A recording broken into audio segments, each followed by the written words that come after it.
Respecto a alguna estadística, em, respecto como por ejemplo de qué especialidades, qué puntaje tienen las personas que postularon esas especialidades, y bueno, en este caso ya las personas que quedaron en esas especialidades, podemos ver que la especialidad que tiene el mayor puntaje o la más difícil, por así decirlo, es dermatología, con un puntaje promedio de 63, con una desviación de 0,7.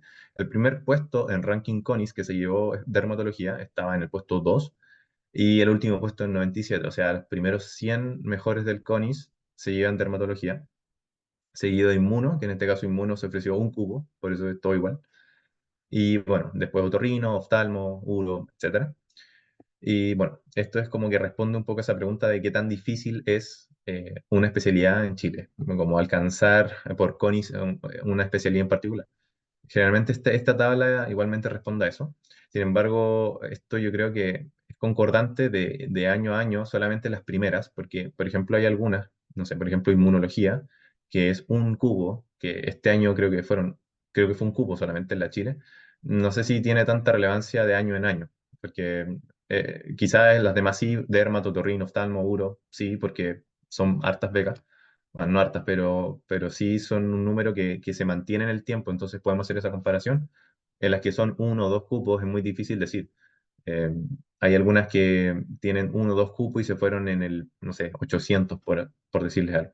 Entonces, es difícil decirlo cuando hay pocos cupos, pero cuando hay muchos cupos, ahí cambia la cosa. Por ejemplo, no sé, cirugía, medicina interna, que si se fijan acá está un poquito más abajo, y eso también responde a la desviación también y a la gran cantidad de cupos. Mira, si se fijan en medicina interna, el primer puesto fue el primero del CONIS, o sea, el primero del CONIS se llevó medicina interna, mientras que el último que escogió fue en 1780, o sea, la desviación es tremenda, y es porque medicina interna tiene, como vamos a ver en el otro dato, la mayor cantidad de becas en Chile, por CONIS además. Entonces, otra tabla, que aquí nos indica la cantidad de nuevos becados CONIS en el concurso 2024. Si se fijan acá, la mayor cantidad de becados, es decir, de becas que se ofrecieron y que posteriormente alguien la eligió, fue medicina interna, y seguido de pediatría, cirugía, anestesia, traumato, o gine. Entonces, finalmente obedece también un poco a las especialidades que son un poco más grandes, porque generalmente esas son las que más se ofrecen. Y en este otro gráfico podemos ver cuál es el puntaje promedio por región para los que escogieron EDF. Esto es un gráfico bien interesante porque nos dice qué tan difícil, por ejemplo, este gráfico nos dice qué tan difícil es una especialidad. Esto nos dice qué tan difícil es que una plaza de EDF por región. Por ejemplo, la región de Los Ríos tiene un promedio de 60,87 puntos. Eso significa que ese fue el promedio de los que escogieron la plaza en la región de Los Ríos, en alguna comuna, por ejemplo, en algún establecimiento de ahí. Y así sucesivamente hasta llegar a la región de Atacama. A grosso modo podemos ver que la región de la sexta región está un poco al medio, casi similar al promedio general a nivel país. Y obviamente las que siempre se van suelen ser las regiones más del sur y las últimas las regiones del norte. Entonces vamos a ver un poco sobre cuáles son las ventajas, desventajas y algunas similitudes respecto de CRDF y becado primario. Lo primero, como similitudes, es que ambas permiten acceder a una beca financiada. Esto es súper bueno porque si ustedes acceden a cualquier otra cosa, CONE también, pero EDF y becado primario te da la opción de que te financien esa beca. Te financian durante la beca y posteriormente durante tu especialidad cuando ejerces, porque ahí ya te están pagando, pero cuando estás haciendo la beca, te la financian y además te dan un sueldo. Se accede a un cupo a través del CONIS con las mismas bases. Esto es algo que no mucha gente sabe, quizás los más chicos, que el CONIS, como había dicho inicialmente, es un concurso que nosotros hacemos tanto para o bien elegir una beca o elegir una plaza. Entonces, como hacemos para una u otra, tenemos que hacer esto en general. Da igual que ustedes elijan después CDF, da igual que elijan ser becado primario. Ustedes juntan los puntos para el CONIS para cuando ya, por ejemplo, lleguen a séptimo y ya se decidan. Entonces ahí, bueno, ya junté mis puntos, ahora ya sí me decidí, pero no importa, porque ya junté mis puntos. Y esto me ayuda tanto para esto como para esto. Requiere un contrato con el servicio de salud, con el cual se adquiere un compromiso laboral a cambio del financiamiento de la beca, que finalmente ambos responden a eso. Las ventajas, por ejemplo, de CRDF es que posterga esta decisión de la especialidad. O sea, si ustedes no saben qué quieren hacer, es una ventaja el EDF porque te da tiempo para poder pensar eso. Y lo otro es que, bueno, pueden poner en práctica los conocimientos que adquirieron en el pregrado, a diferencia del becado primario, que llegas sabiendo nada de tu especialidad o algo, pero no es como ser EDF, que en ser EDF tú eres médico general finalmente.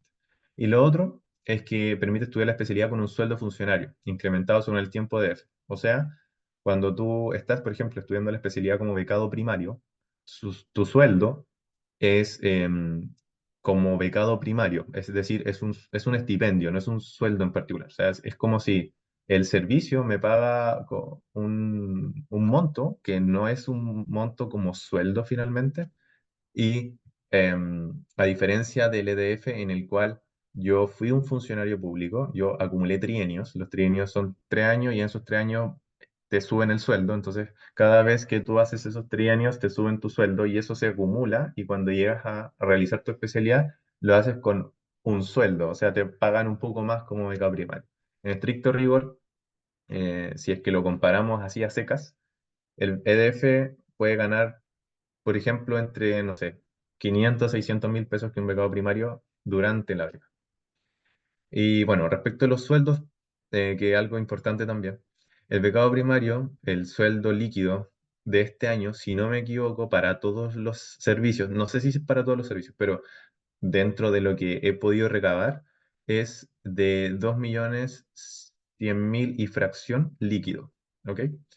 Y si es que tu especialidad a la cual tú accediste es de interés nacional, como por ejemplo medicina intensiva, medicina urgencia y otra más que no recuerdo, tu sueldo se incrementa por 500.000 pesos más. Entonces, tu sueldo líquido en ese caso sería de 2.600.000. Y otras ventajas, por ejemplo, de ser becado primario es garantiza el acceso a la beca, bueno, ¿no? Es obvio, y garantiza el desarrollo profesional inicial en el servicio de salud como especialista.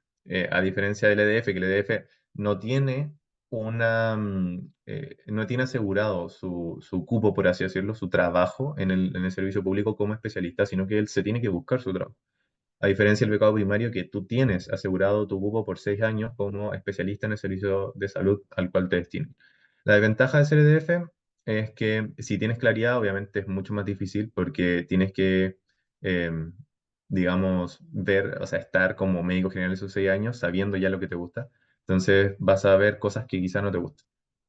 Y lo otro es que el CRDF no te garantiza una especialidad, sino que tú tienes que acceder a un nuevo concurso, que la vamos a ver en la otra diapo, y ese nuevo concurso tiene otros rubros. Entonces ahí los vamos a ver para que vean cuáles son las comparaciones respecto del CONIS en particular y el concurso de EDFs, que es un concurso para especialidad.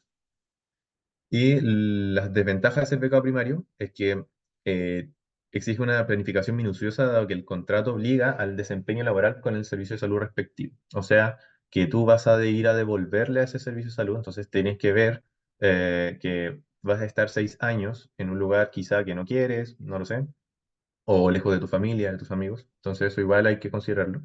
Obliga a definir el futuro profesional, personal de los próximos 6 a 12 años y no se considera el título especialista en términos de sueldo en el pago, se mantiene el sueldo estipulado en el contrato como medio general. Este punto es algo que si bien es importante considerarlo, en algunos casos se hacen ciertas asignaciones. Entonces, cuando tienes un sueldo como becado, cuando pasas a ser funcionario, te dan unas asignaciones y eso te incrementa el sueldo. Entonces, el sueldo base, al parecer, se mantiene. Entonces, ¿cuáles son el tema de los rubros entre la beca primaria y el EDF? Es decir, por ejemplo, si tú postulas aquí es entre CONIS versus EDF, no es beca primaria, es CONIS versus concurso EDF. Es que en el concurso CONIS tú tienes esto, es decir, tienes 5 rubros que lo vamos a ver más adelante, y mientras que en el concurso para DF tiene estos 10 rubros. Entonces, obviamente hay una cierta diferencia respecto de lo que tienes que hacer en tu currículum o finalmente en tus antecedentes para poder acceder al puntaje deseado. En un caso, obviamente, es mucho más fácil, mientras que en el concurso de DF es más cosas. Voy a hablar un poquito brevemente sobre esto, más adelante de esto, pero primero hablemos de esto porque no lo voy a volver a revisar. Lo primero es la antigüedad, obviamente, o sea, el que es más antiguo va a tener más puntaje, así de simple. Lo segundo es médico único. Hay ciertas plazas del EDF en el cual tú estás solo. Y el mero hecho de estar solo, si no me equivoco, es por meses, te da puntaje. Entonces, si nunca estuviste solo como médico EDF, entonces tu puntaje es cero. Pero si es que lo estuviste, entonces te dan puntaje. Lo tercero son las funciones de gestión, o sea, si tienes acceso, por ejemplo, a estar a cargo de algún programa de salud, de morbilidad, no lo sé, o alguna subdirección, dirección, etcétera. Los trabajos en posta rural e insularidad, en los casos, por ejemplo, en los cuales algún CESFAM o algún hospital de baja complejidad tenga alguna posta rural asociada, el trabajo en urgencia en particular de ese establecimiento, el nivel de dificultad de desempeño que esto se refiere a que existen ciertos establecimientos en APS en los cuales los EDF van a hacer su etapa de destinación de información, en el que existe mayor dificultad para poder, valga la redundancia, desempeñarse como médicos. Esto responde a muchas cosas, por ejemplo, al analfabetismo, a la distancia del centro de derivación, etcétera. Y mientras mayor dificultad sea, más puntaje te da. Hay un factor, que eso está en las bases de los concursos, del concurso de EDF, lo pueden revisar ustedes, pero hay un factor y ese factor lo multiplica mayor o menor dependiendo del nivel de dificultad. Hay un nivel de dificultad de la A a la E, siendo el grado A el mayor y el grado E el menor. Después están los trabajos de investigación, que es similar a lo de CONIS, los cursos de perfeccionamiento, similar a CONIS, sin embargo aquí hay más horas. O sea, en CONIS hay muchas menos horas que en EDF. En EDF son muchas más. O sea, aquí realmente tienen que hacer más cursos. La organización de actividades en la comunidad o en la labor asistencial, como tal y como lo dice, o sea, si hacen cosas con la comunidad, eso también da puntaje. Y por último, las actividades docentes. O sea, si ustedes, por ejemplo, reciben internos, también eso les da puntaje. Entonces, mi punto aquí es que si ustedes deciden ser EDF, tienen que primero tener en cuenta que tienen que hacer todo esto. Y mi consejo es que cuando ustedes escojan ser EDF, primero tienen que ver en qué lugar quieren y si es que ese lugar tiene la facilidad de poder hacer todas estas cosas. Porque, por ejemplo, no sé, se quieren ir a, no sé, eh, Chaitén. Y Chaitén no tienes por ejemplo, la posibilidad de hacer actividades docentes. ¿Por qué? Porque no llegan internos, no llegan alumnos, no llega nadie. Entonces estás, no sé, con dos EDF más. Entonces se acabó esto. Entonces ahí tienen que ir preguntando por cada uno de los lugares a los cuales ustedes están interesados.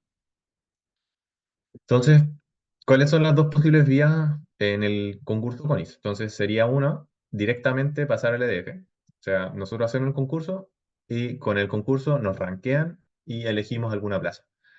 Pero, y aquí pasa, y hay un tema que hace un par de años comenzó, y es una cosa que se llama habilitación, que vamos a hablar y que hubo varias preguntas al respecto y que sí es importante hablar, es que para nosotros escoger una beca primaria en el CONIS necesitamos necesariamente pasar por este proceso, que es el proceso de habilitación.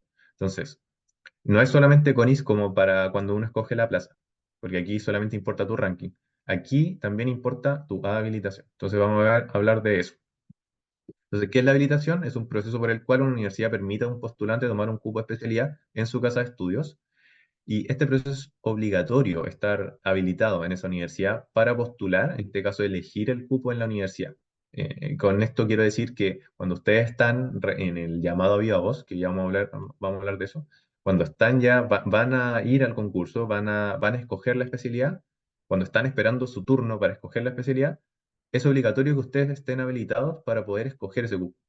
Entonces, si no están habilitados, no pueden postular, o sea, no pueden elegir ese cupo a pesar de tener el puntaje suficiente para dicho cupo. O sea, por ejemplo, si ustedes, no sé, les da para dermatología por puntaje y, no sé, están en el lugar 20, CONIS, pero no los habilitaron en dermatología, en ninguna universidad, por ejemplo, no pueden tomar dermatología.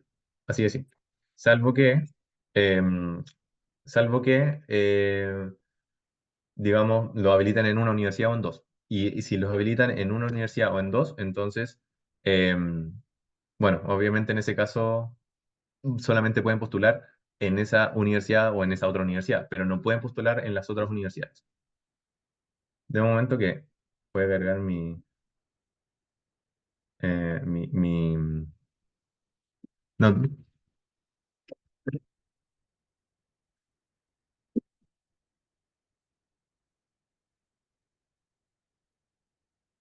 ya, gracias, disculpen.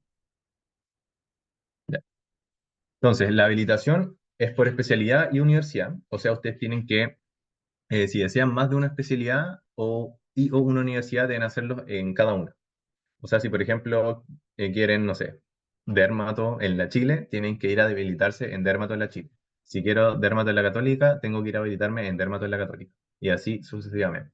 Hay algunas universidades en las cuales eh, se pueden habilitar en más de una universidad, pero son solo excepciones.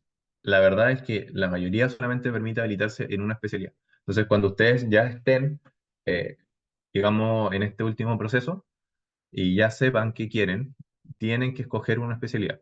Yo es lo que les recomiendo, pero por lo general algunas personas eh, escogen dos especialidades y se habilitan o tratan de habilitarse en dos especialidades. Ahora, ¿eso es posible? Sí es posible, pero ahí tienen que jugar ustedes sus cartas. Porque, por ejemplo, no sé, supongamos quieren una médico quirúrgica y se están habilitando en otorrino y en oftalmo. Entonces pueden ir a otorrino a una universidad y oftalmo a otra. Puede pasar. Pueden hacerlo si quieren. Considerando que, por ejemplo, hay universidades que no tienen todas las especialidades. Entonces, supongamos, no sé, en la USACH, bueno, no, por ejemplo, en mi caso, en la UDEC. La UDEC no tiene dermato. Entonces, por ejemplo, yo en la UDEC, me voy a habilitar en otorrino, porque hay otorrino en la UDEC. Entonces, me habilito en otorrino en la UDEC, pero realmente igual yo quiero dermato. Entonces, me habilito en dermato en la Chile y en la Cato, por ejemplo, o en los H, no sé. Es un proceso que tiene un costo asociado. Esto es súper importante porque cada habilitación tiene un costo asociado. O sea, si ustedes se van a habilitar en tal universidad, eso tiene un costo. Si se van a habilitar en otra universidad, eso tiene otro costo. Y eso va variando de universidad en universidad. ¿Cuál es el promedio para que tengan un valor? La verdad es que a mí en lo personal me costó entre 40.000, 50.000, 60.000, 70.000. Eso es más o menos el costo. Es un solo pago, así que no se preocupen de que es como algo continuo.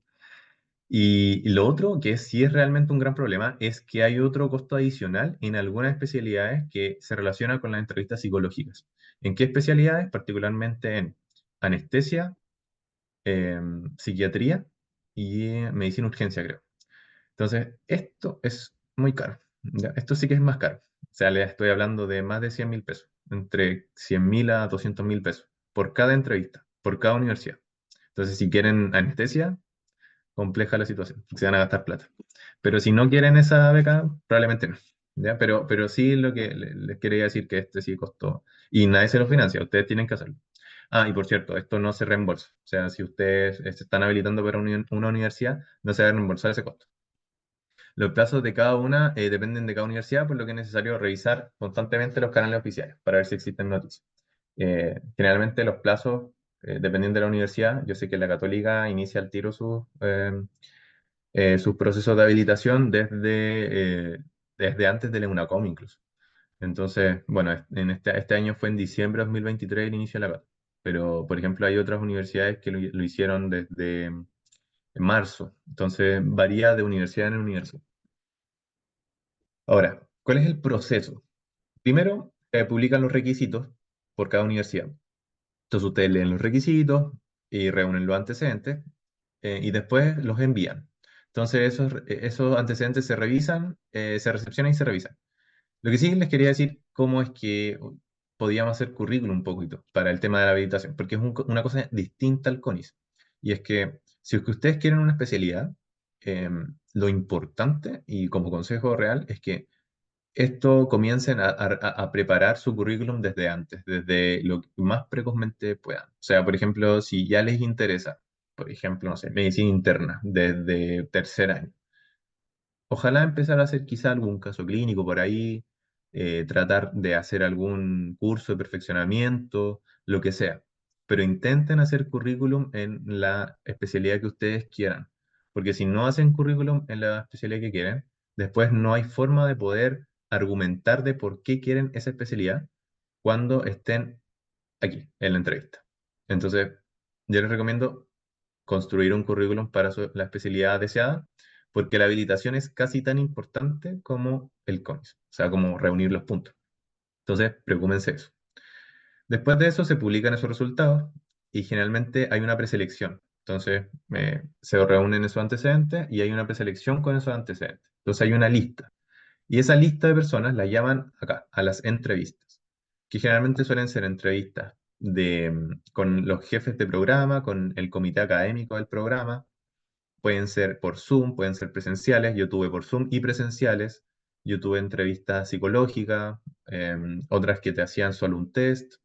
Varía de universidad en universidad. En mi caso, afortunadamente, justo esa universidad que tenía entrevista psicológica no era, venía con el pago que uno realizaba para la revisión de antecedentes, así que no pagué por eso. Pero, insisto, aquí esto es cada universidad lo ve cómo lo hace. Y por último, se publican los resultados de habilitación. Y aquí te dicen dos cosas. Uno, ¿te habilitaron? Dos, no te habilitaron. Si no te habilitaron, no puedes tomar ese cupo. No hay ninguna posibilidad. No puedes tomar ese cupo. Y si te habilitaron, bueno, ahí entras al juego recién. Entonces, si te habilitaron, ahí ya puedes colocar que tomaste el cupo, que yo tomo el cupo, etcétera. Pero obviamente eso también responde a si te daba el puntaje, que es otro tema. Entonces hablemos del proceso, el CONIS en particular. Lo primero es que hacen un aviso y llaman a concurso y postulación. En este momento abren una plataforma que la vamos a ver más adelante. En este caso, para el 2024 fue en enero y el llamado a postulación fue hasta el 19 de febrero, o sea, más de un mes en el cual te dan el eh, tiempo para poder enviar tus antecedentes. El CONIS consta de algunos pasos en lo cual te revisan los antecedentes, y hay el primer paso corresponde a la selección, que es la comisión de selección, y dos periodos en los cuales son de apelación, que es la comisión de reposición y la comisión de apelación. Entonces, la comisión de selección revisa los antecedentes, los primeros antecedentes, los que uno realiza en este periodo, en este de aquí, y esa comisión de selección lo que hace es revisar esos antecedentes y publica unos puntajes que se denominan puntajes provisorios. Cuando se publican esos puntajes, dan cierto tiempo posteriormente, alrededor de 5 días, en este caso fueron 6, para poder recepcionar las primeras apelaciones, que en este caso se denominan reposiciones. Esa es la primera apelación. Entonces, se reúnen esas apelaciones, porque eso son apelaciones, y posteriormente generan una nueva comisión, que es la comisión de reposición, y ellos revisan esa apelación y publican nuevamente unos puntajes, que son los puntajes provisorios con reposición. Y después de eso, cuando te llega ese puntaje, lo ves y dices, ok, ahora voy a apelar, que sería la segunda apelación.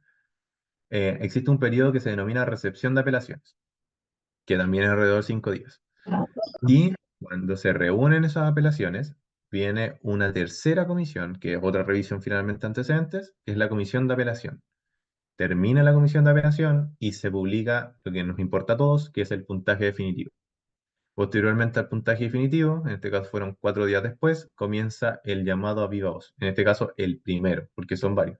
El primer llamado a viva voz. Este llamado a viva voz lo vamos a ver más adelante en qué consiste. Y posteriormente ya es que te aceptes el cupo, después del llamado a viva voz en el cual tú aceptas el cupo.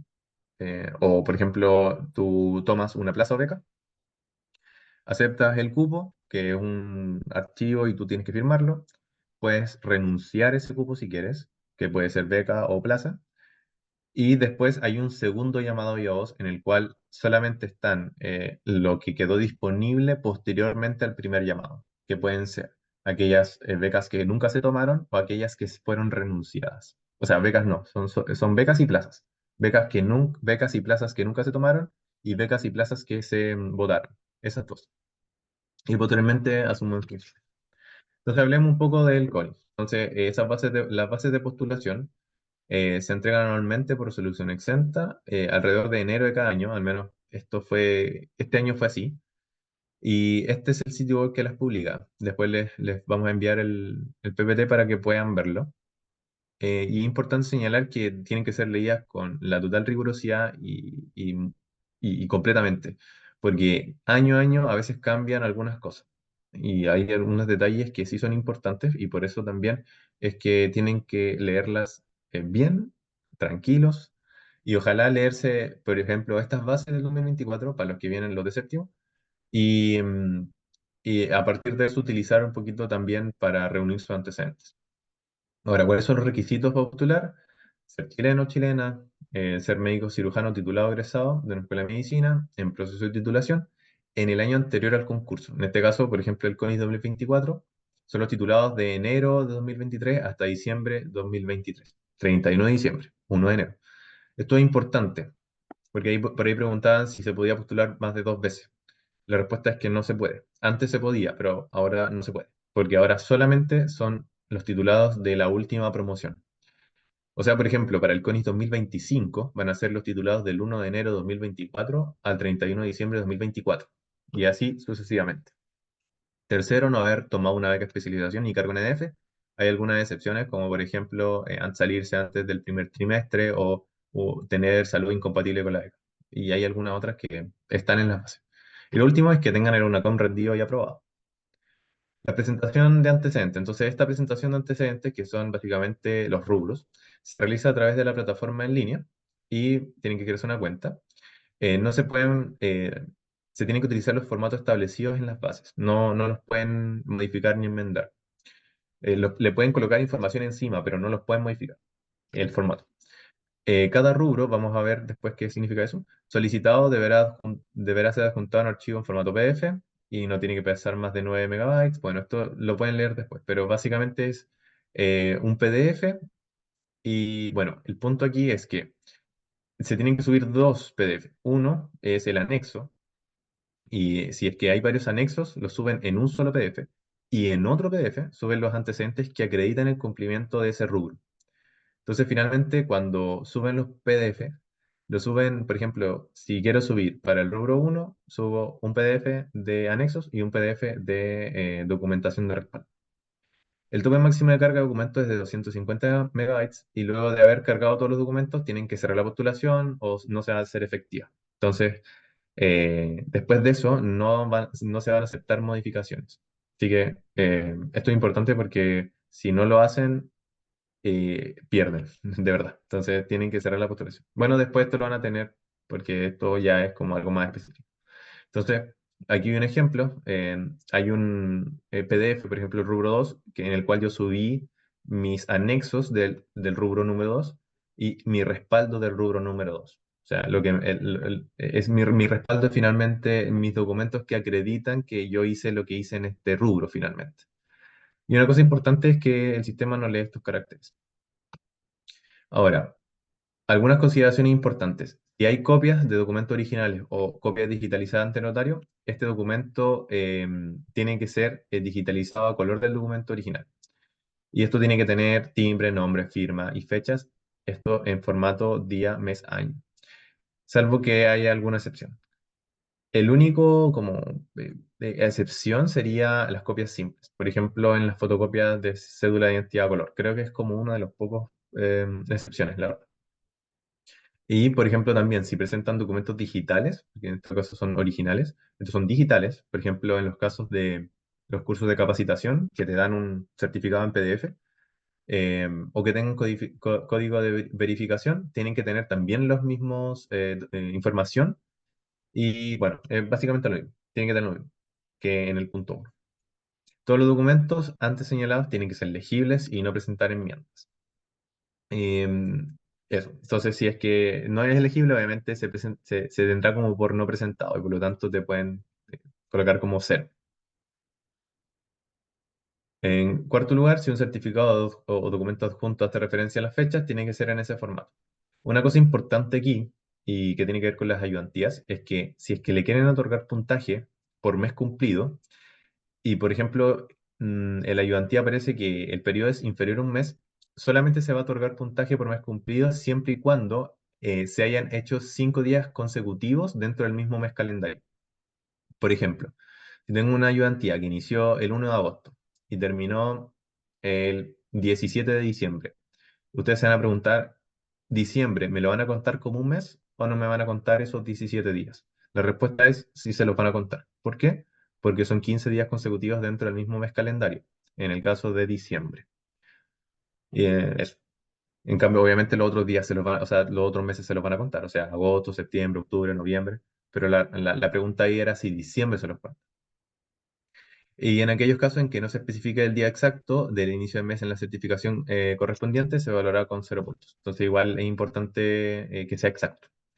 La comisión podrá solicitar la exhibición del documento original. Bueno, eso creo que no ha pasado, la verdad, no que yo sepa. Al menos gente que conozco no le ha pasado. Obviamente, si presenta algo falso, adulterado, te pueden sancionar, es obvio. Y por último, en caso de que la documentación presentada sea insuficiente, se encuentre incompleta o tenga incongruencias, esto es importante, entre lo declarado en el anexo y la documentación de respaldo, puedes no otorgarles puntaje. Y esto es uno de los grandes temas que tienen que ver con la presentación de antecedentes, porque si es que ustedes presentan un antecedente y hay una incongruencia, es muy probable que no les pongan puntaje. O que les pongan un puntaje que no quieren ustedes, o sea, menos.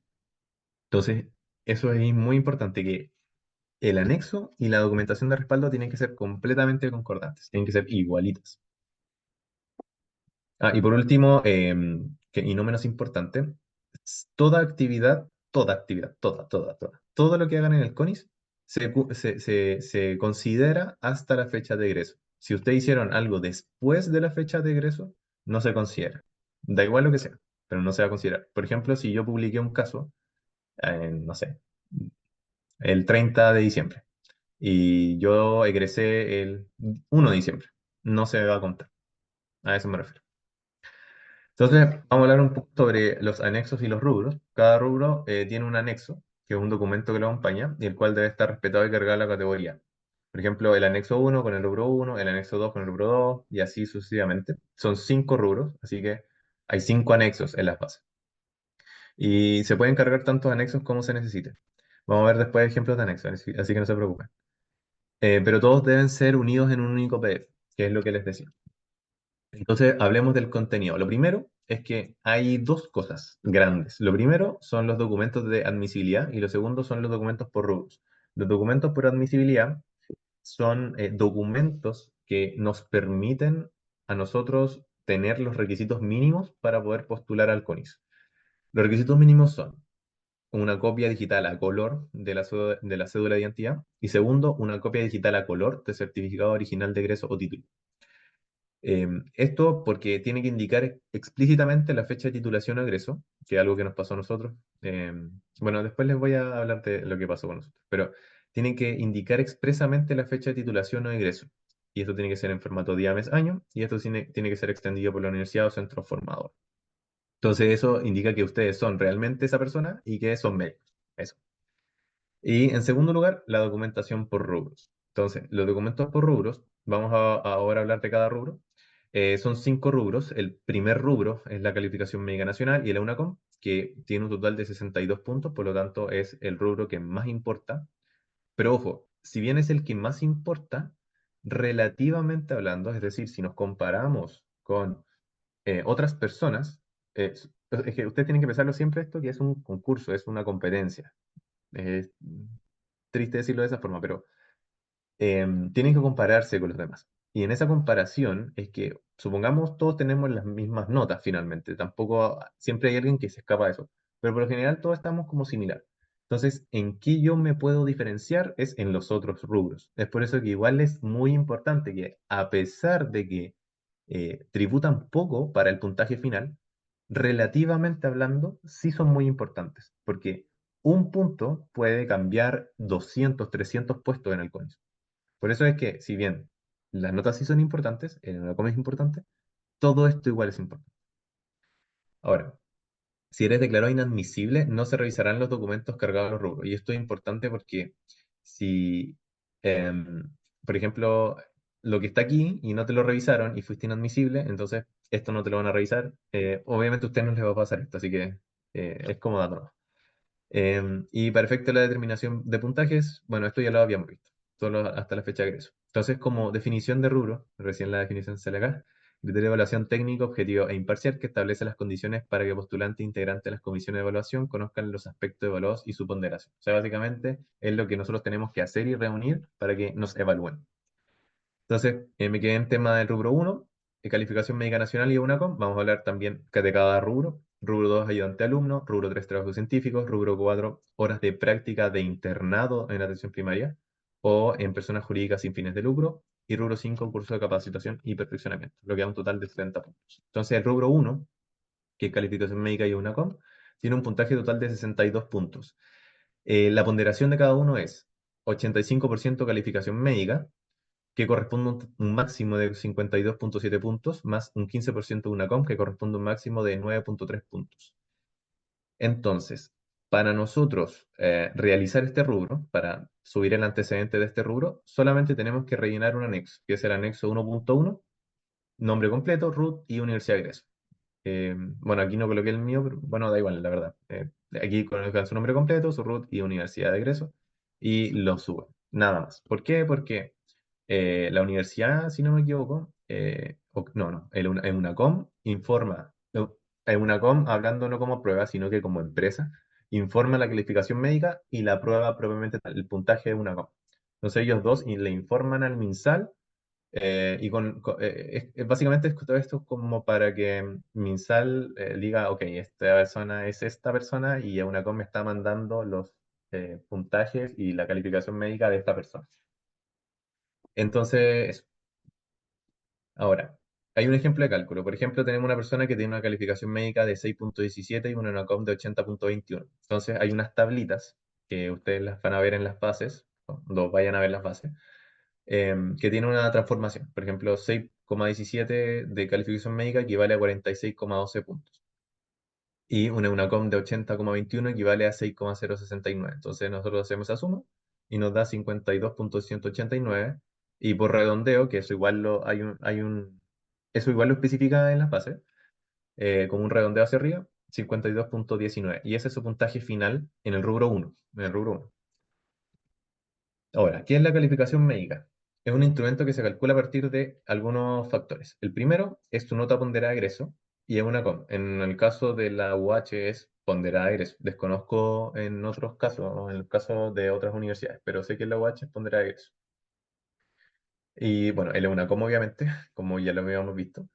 Y una cosa que hace poquito comenzó, que es una cosa que se llama, entre comillas, factor de corrección, pero finalmente no es factor de corrección, hay gente que dice que no es un factor de corrección, particularmente el director de UNACOM dice que no es un factor de corrección. Eh, bueno, la cosa es que para términos prácticos es algo que nos corrige nuestra nota ponderada de egreso. Y esa corrección se da con una escala que ellos generan utilizando el EUNACOM y la nota ponderada de egreso de las tres últimas promociones de la escuela respectiva y también utilizando escalas nacionales. Entonces, esa cosa lo que hace es modificar nuestra nota de ponderada de egreso y genera entonces una calificación médica nacional a partir de esto. Entonces, cuando ustedes vean su nota de título, va a ser distinta a su nota ponderada de egreso y va a ser distinta a su calificación médica nacional. La nota de título es lo que aparece en su cartón, por así decirlo. La nota ponderada de egreso es una nota que tiene algunos porcentajes particulares que los voy a decir ahora, y la calificación médica nacional, que es lo que estábamos hablando. Entonces, la nota de título UH es el promedio simple de notas de la carrera, que es lo que sale en el cartón. La nota ponderada de egreso, en el caso de la UH, es nota ponderada de licenciatura un 60%, o sea, lo que más vale es la licenciatura, que es un 60%, más la nota ponderada de internados, que corresponde a un 30%, ojo, que es nota ponderada, ojo, o sea, que cuando digo ponderada, se refiere a la cantidad de creditaje que tiene ese ramo o ese internado, y eso tributa de cierta forma a esa nota. Por eso es ponderada. Y ese 60% es que toda esa nota ponderada equivale a un 60%. O sea, por ejemplo, eh, medicina interna, que está en tercer año, que vale 15 créditos, es la que más pondera en todo el pregrado. Y obviamente hay otros que no, que son 2 créditos y eso no, como los cursos de formación general, que creo que valen 2 créditos. Y esa cosa no, esa cosa tributa un poquito.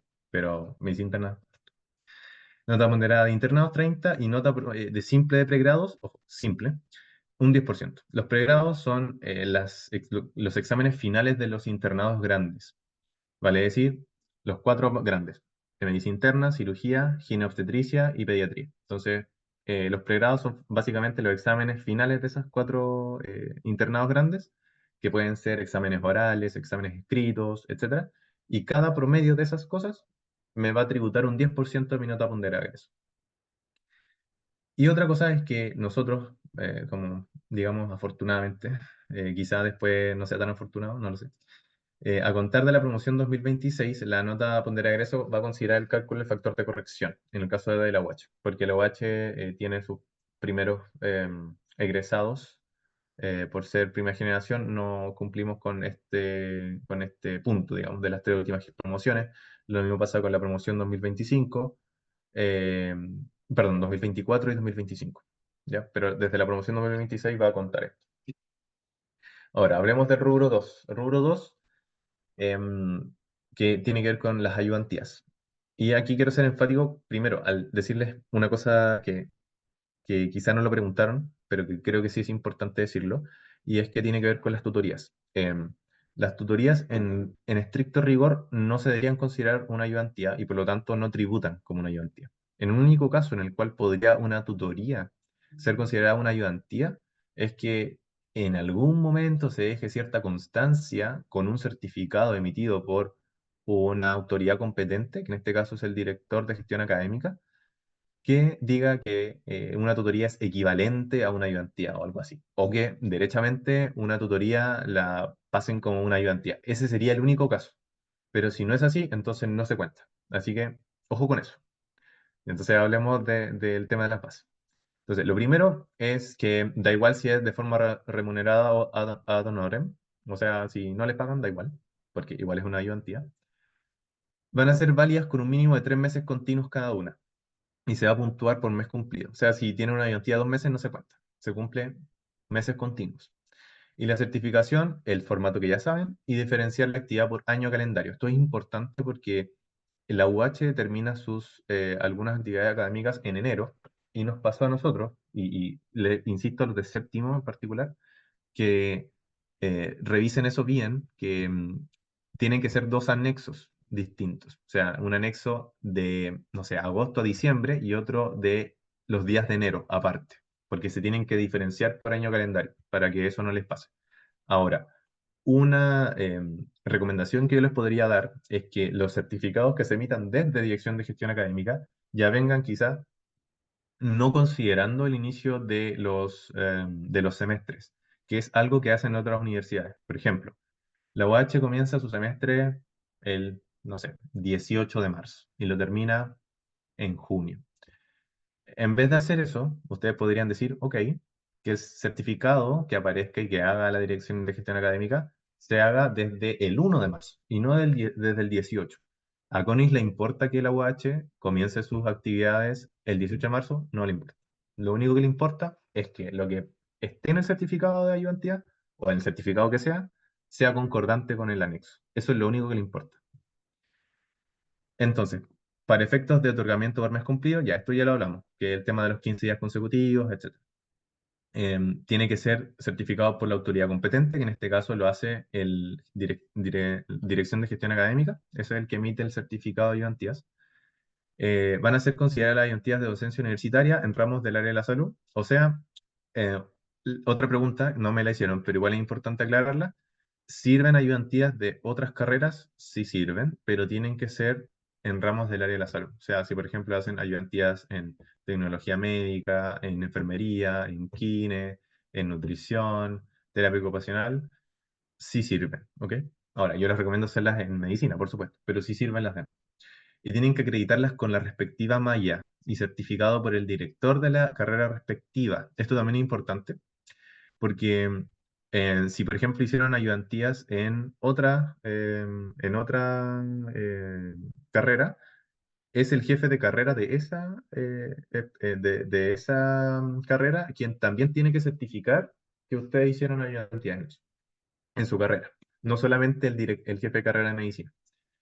Solo se van a aceptar ayudantías de docencia realizadas, será considerado solo un cargo de ayudante de alumno por periodo. Esto igual es importante, si están haciendo dos ayudantías en un periodo no se van a contar, salvo que le hagan ojito al director de gestión académica que les cambie los periodos, que igual podría ser, pero si es que aparece en el certificado dos periodos, no se los van a contar. Eh, Tienen que ser, bueno, el anexo tiene que ser firmado por las autoridades, bueno, ahí vamos a ver el ejemplo. se considera un máximo de 30 meses. Esto igual es importante, el número de meses. ¿Por qué? Porque, como les decía, bueno, hay algo que no les dije y que, em, como el tema de las ayudantías, hay algunas que terminan en enero y comienzan, no sé, en agosto o en septiembre, no lo sé, puede que no sean de 5 meses. Entonces, hay ayudantías en la UH que no son de 5 meses, que pueden ser de 4 meses. Entonces, tienen que fijarse en eso, porque cuando les hagan el cálculo, cuando ustedes hagan el cálculo y no les dé, que no sé, ustedes dijeron, voy a hacer 6 semestres para ganarme los 30 meses de ayudantía, que es el máximo. Entonces, hice los 6 semestres, pero finalmente me doy cuenta de que hay semestres que hice 4 meses, no hice 5. Entonces, no alcanzo los 30. Entonces, voy a tener que hacer otra ayudantía para poder sopesar esos meses que me restan. Entonces tienen que fijarse en eso. La fecha de inicio y término de ayudantía deben ser concordantes, ya eso es obvio. Todo tiene que ser concordante entre anexo y certificado. Y si es incongruente, no van a otorgar puntaje, ya sabemos. Y obviamente tienen que indicar el nombre de la ayudantía, todo, o sea, certificado y anexo. Entonces, vamos a ver cuánto es el puntaje por cuántos meses y cuánto puntaje nos da.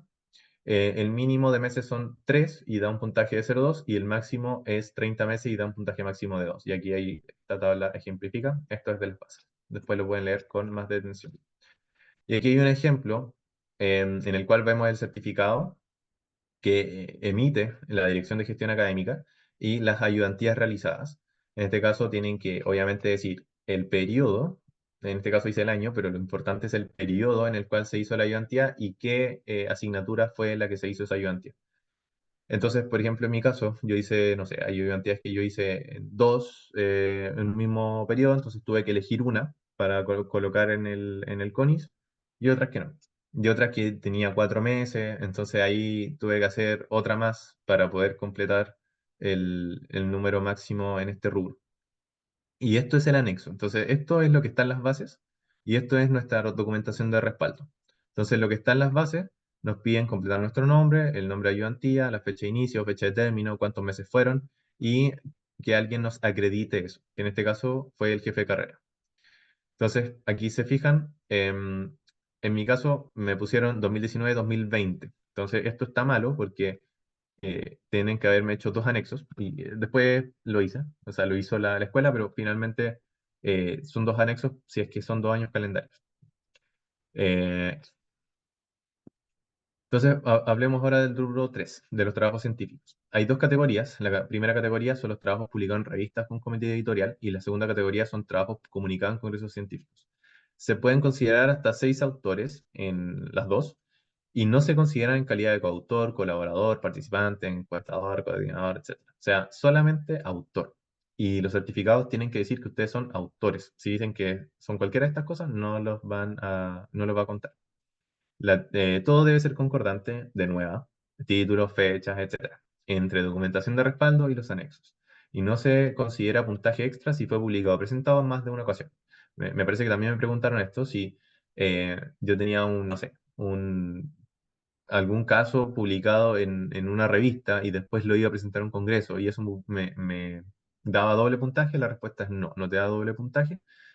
Y de hecho, no te recomiendo, si es que es un caso individual, no publicarlo aquí, porque aquí no te cuenta, sino que te cuenta solo en congresos científicos.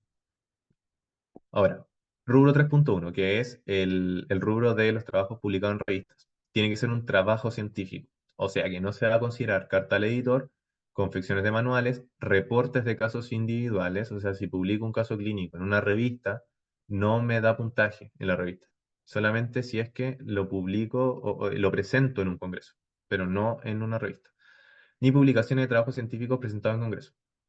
Entonces aquí están las especificaciones, léanse esto después, pero es básicamente qué es lo que necesitan cuando tienen un trabajo publicado en revista. Básicamente les van a pedir una copia del resumen y el enlace web a eso.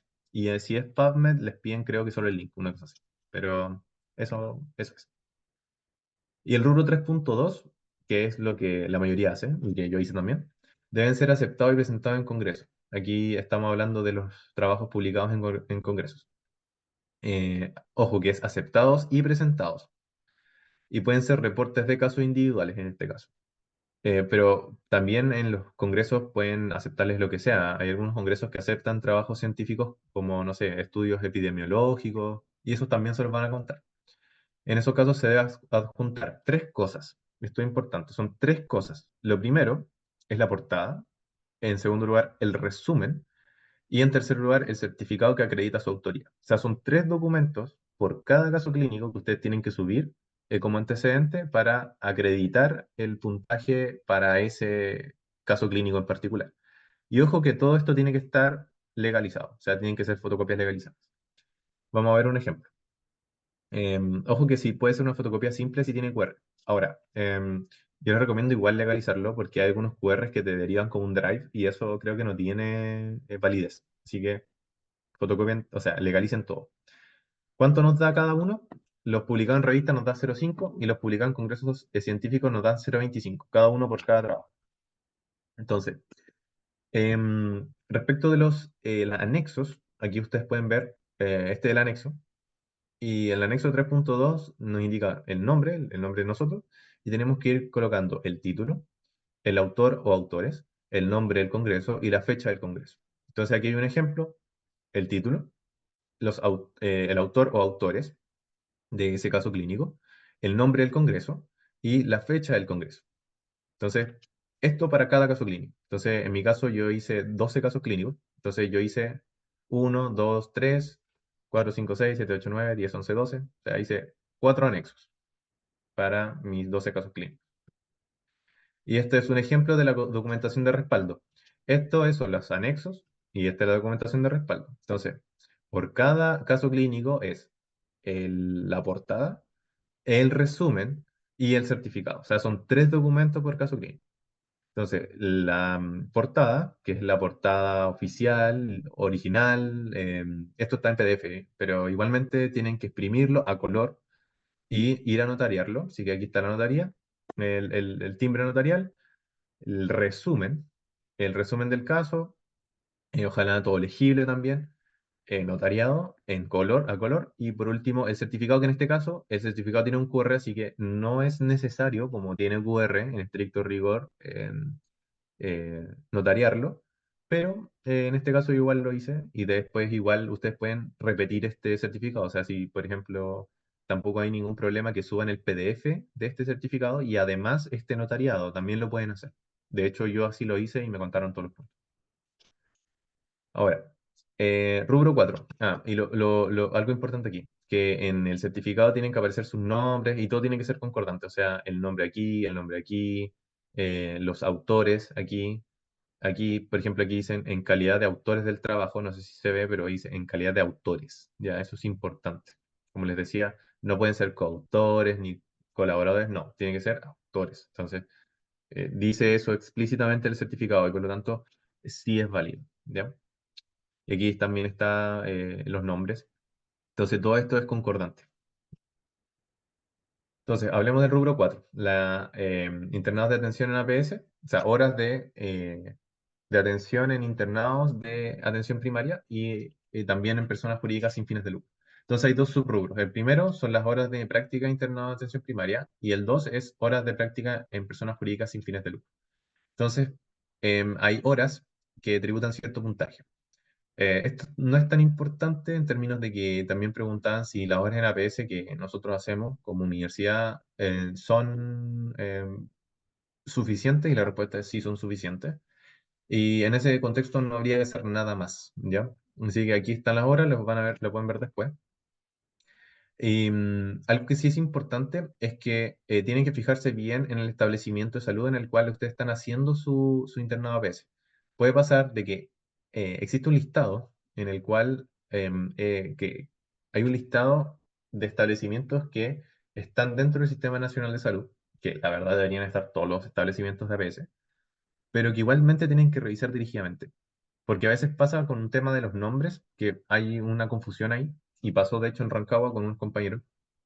Y entonces tienen que revisar bien el internado de APS en el cual están haciendo, el nombre de ese internado y si aparece explícitamente ese centro de salud en este listado. Entonces este listado se encuentra en esta página. Después ahí lo pueden revisar. Tienen que ser certificados por la autoridad competente y eso tiene que incluir todo esto. O sea, cantidad total de horas cronológicas, tiene que incluir la colación, efectuadas por el alumno, cantidad de horas por día, días efectivos que hizo en el internado, el establecimiento, el nombre del establecimiento, y que tiene que ser de acuerdo al listado. No se considera puntaje en establecimientos de urgencia, esto es importante, o sea, si ustedes hacen un internado en alguna urgencia, no se les van a contar. En el caso, el único caso en el cual es una excepción son las postas rurales, porque las postas rurales se hace urgencia, pero hay postas que aparecen en el listado y en esos casos sí se considera. Entonces aquí hay un ejemplo nuevamente. Este es el anexo, y el anexo nos indica nombre, universidad, servicio de salud, el establecimiento asistencial, en el caso de la UH es un CESFAM y en el caso del internado de geriatría es un LEAM. Y aquí aparece también el nombre del programa internado, la cantidad de horas, los días que se efectuaron, el establecimiento y el año académico cursado, que en este caso debería decir séptimo, ¿ok? No 2023, que es lo que hicieron todas las universidades, pero me imagino que ya después, en los próximos concursos, van a cambiar. El nombre, el cargo, firma y timbre de la autoridad competente, que en este caso, si no me equivoco, fue el jefe de carrera. Ahora, una cosa importante y que no les dije antes es que todos estos anexos los completa la escuela, ¿ok? Ustedes no tienen que hacer nada de esto. Esto la escuela se los va a mandar. Ustedes lo único que tienen que hacer es revisar que la información esté bien. Eso es lo único que tienen que hacer. Los anexos que ustedes van a completar son, vamos a ir recapitulando antes de que se me olvide. Este anexo, el anexo 1.1, este lo completa la escuela, este lo completan ustedes, este lo completa la escuela y este lo completan ustedes. ¿Ya? Entonces, para que lo sepan. Ya, entonces digamos. Aquí hay otra tabla en la cual se muestra, no sé si se fijan acá, el establecimiento asistencial Cefam 2 Rancagua, que esto en el listado oficial no es así, sino que en el listado oficial aparece de esta forma. O Centro de Salud Familiar, número 2, doctor Eduardo Gate. Así aparece. Entonces, este es el nombre oficial según el listado que aparece en la página. Así que este es el nombre que tiene que aparecer aquí, ¿ok? No es Spam 2 Rancagua. Entonces, para que se fijen después en los anexos. Esto es más para los de séptimo, pero igual les va a servir a los más chicos. Pero yo sé que es algo que tienen que verlo bien, ¿ya? Tienen que ser críticos con la información. Y estos son los certificados que acreditan el anexo. Si se fijan, tenemos anexo y una documentación de respaldo, que son los certificados. Entonces, los certificados nos dicen quiénes somos, tanto, tanto, ¿no? Y la cantidad de horas de APS, cuántas horas diarias fueron, desde qué periodo a qué periodo, etcétera. Aquí me faltaron otras cosas que no agregué que tienen que ver con el- los horarios, en particular de los internados, que la universidad generó otros certificados, unas nuevas constancias para decir eso. Esto ya en la etapa de reposición, ¿ok? No al inicio. Entonces, si es que los certificados se generan bien, como tienen que hacerse, entonces ya no deberían tener problema, no habrían nuevos periodos de apelación. Entonces aquí los que que para la reposición se generó una constancia en que se indicaba el horario de cada internado. Aquí este es el otro certificado, pero para el internado de geriatría, que también se considera dentro de los eh, temas de APS. Y bueno, lo último que les quería decir es que la cantidad de horas de nuestro internado APS obligatoriamente ya cumple con el máximo puntaje de- del CONIS. O sea, el máximo puntaje eran 240 horas para alcanzar el máximo puntaje y ya con el internado APS obtenemos 363 horas. Entonces, no habría ningún problema y todos los egresados de medicina UH tendrían máximo este puntaje. Y la verdad es que, si no me equivoco, la mayoría de personas de la universidad en Chile tienen máximo este puntaje. Ahora, el otro rubro son las actividades realizadas en, en personas sin fines de lucro. Pero eso ya no se hace tanto, la verdad. Entonces me lo voy a saltar, se lo voy a dejar aquí, pero me lo voy a saltar porque la verdad es que ya teniendo esas 240 horas de APS no va a ser necesario adquirir horas en este rubro para poder tener el máximo puntaje. Entonces el rubro 5 son los cursos de capacitación y perfeccionamiento y se considera en este rubro cualquier actividad de perfeccionamiento en el campo de la salud por alguna organización o institución reconocida tiene que tener un mínimo de 20 horas pedagógicas y obviamente estar aprobado. La nota debe ser mayor o igual a 4 con un porcentaje de aprobación superado. Pueden ser ambos, o sea, uno de los dos. A veces uno dice un porcentaje de aprobación, no dice la nota, entonces obviamente tienen que tener un porcentaje de aprobado. Y ojo que tiene que tener un mínimo de 20 horas, eso es igual importante. Pero la mayoría, todos estos cursos que salen en redes sociales, este curso te sirve para el CONIS, la mayoría cumple con esto, que tiene más de 20 horas. Por lo general lo hacen de 21 horas en adelante. Se debe presentar el anexo 5 más la documentación de respaldo. Entonces, nuevamente es un anexo más una documentación de respaldo. Entonces, el certificado tiene que ser emitido por la institución en el que se señale la aprobación y o nota y horas del curso. Además, debe señalar que es extracurricular. Y esto es obligatorio en los casos en que el curso se haya dictado en la misma casa de estudios que emitió el título. La UH no hace muchos cursos, así que lo más probable es que no sea necesario. Pero igualmente es importante que los certificados digan que es extracurricular. Al menos todos los certificados que yo tengo y que yo coloqué en mis anexos decían que era extracurricular. Y entonces esto igual es un punto importante. Respecto de las horas, el máximo de horas para obtener el máximo puntaje son 60 y eso da un puntaje de 2. O sea, básicamente si hacen 3 cursos de 20 horas ya tienen el máximo puntaje. Y créanme que cursos de 20 horas hay hasta por si acaso y son muy cortitos. Así que aquí yo les recomiendo que coloquen todos los cursos que ustedes quieran, probablemente se sobrepasen del puntaje y no hay ningún problema en sobrepasarse. Así que es mejor tener de más que de menos. Así que si tienen varios cursos, da igual la nota, ojo, da igual la nota. O sea, si es más de 4, póngalo nomás, da igual. Aquí Conis les da igual si ustedes tuvieron un 4, no les importa. Lo que les importa es que están aprobados. Y también colocar el número de horas por cada uno. Una cosa que me faltó decirles es que los certificados tienen que aparecer el número de horas en particular y decir si son académicas, pedagógicas o si son horas cronológicas, como así. O si no dice nada, se considera, creo, como hora cronológica. Pero eso está en las bases, así que lo pueden leer. Entonces aquí colocan el nombre del curso, bueno, ya les dije, el nombre del curso, y ojo que tiene que ser concordante todo, eso igual es importante. Aquí yo no les coloqué un ejemplo, pero este es un certificado de un curso que hice. Entonces, aquí sale el nombre. Entonces, primera jornada de actualización en urología. Entonces, yo esto, copiar el título así, tal cual, en mayúscula, todo tal cual, y lo pego aquí, nombre del curso. Entonces, después pongo el número de horas, que en este caso no se fueron, debería aparecer acá, 30 horas académicas. Entonces, le pongo 30 horas. Aquí le pongo número de horas, 30.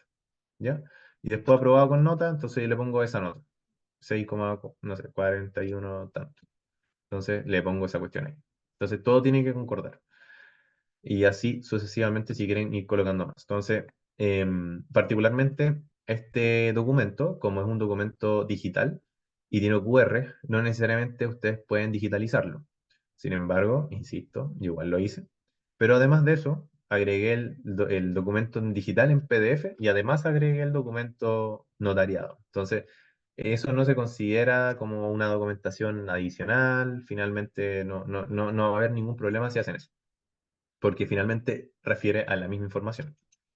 Lo último es que, bueno, tiene que ver un poco con el tema de las apelaciones. No quise hablar mucho de eso, así que si es que ya tienen preguntas ya más adelante, de los que ya estén en CONIS, las pueden hacer como dirigidamente ya más adelante para hablar sobre las apelaciones, que es otro tema y que no quise abordar aquí porque espero que la universidad se ponga las pilas y pueda darnos bien todos los documentos. Así que por algo hago esta presentación. Entonces, ¿ya qué pasa después? Ya mandé mis antecedentes y finalmente no se hizo la comisión de selección y yo les había dicho que eran 3 puntajes. Hay un puntaje provisorio con reposición y un puntaje definitivo. Entonces son 3 listas de personas, o sea, listas con puntajes que van apareciendo.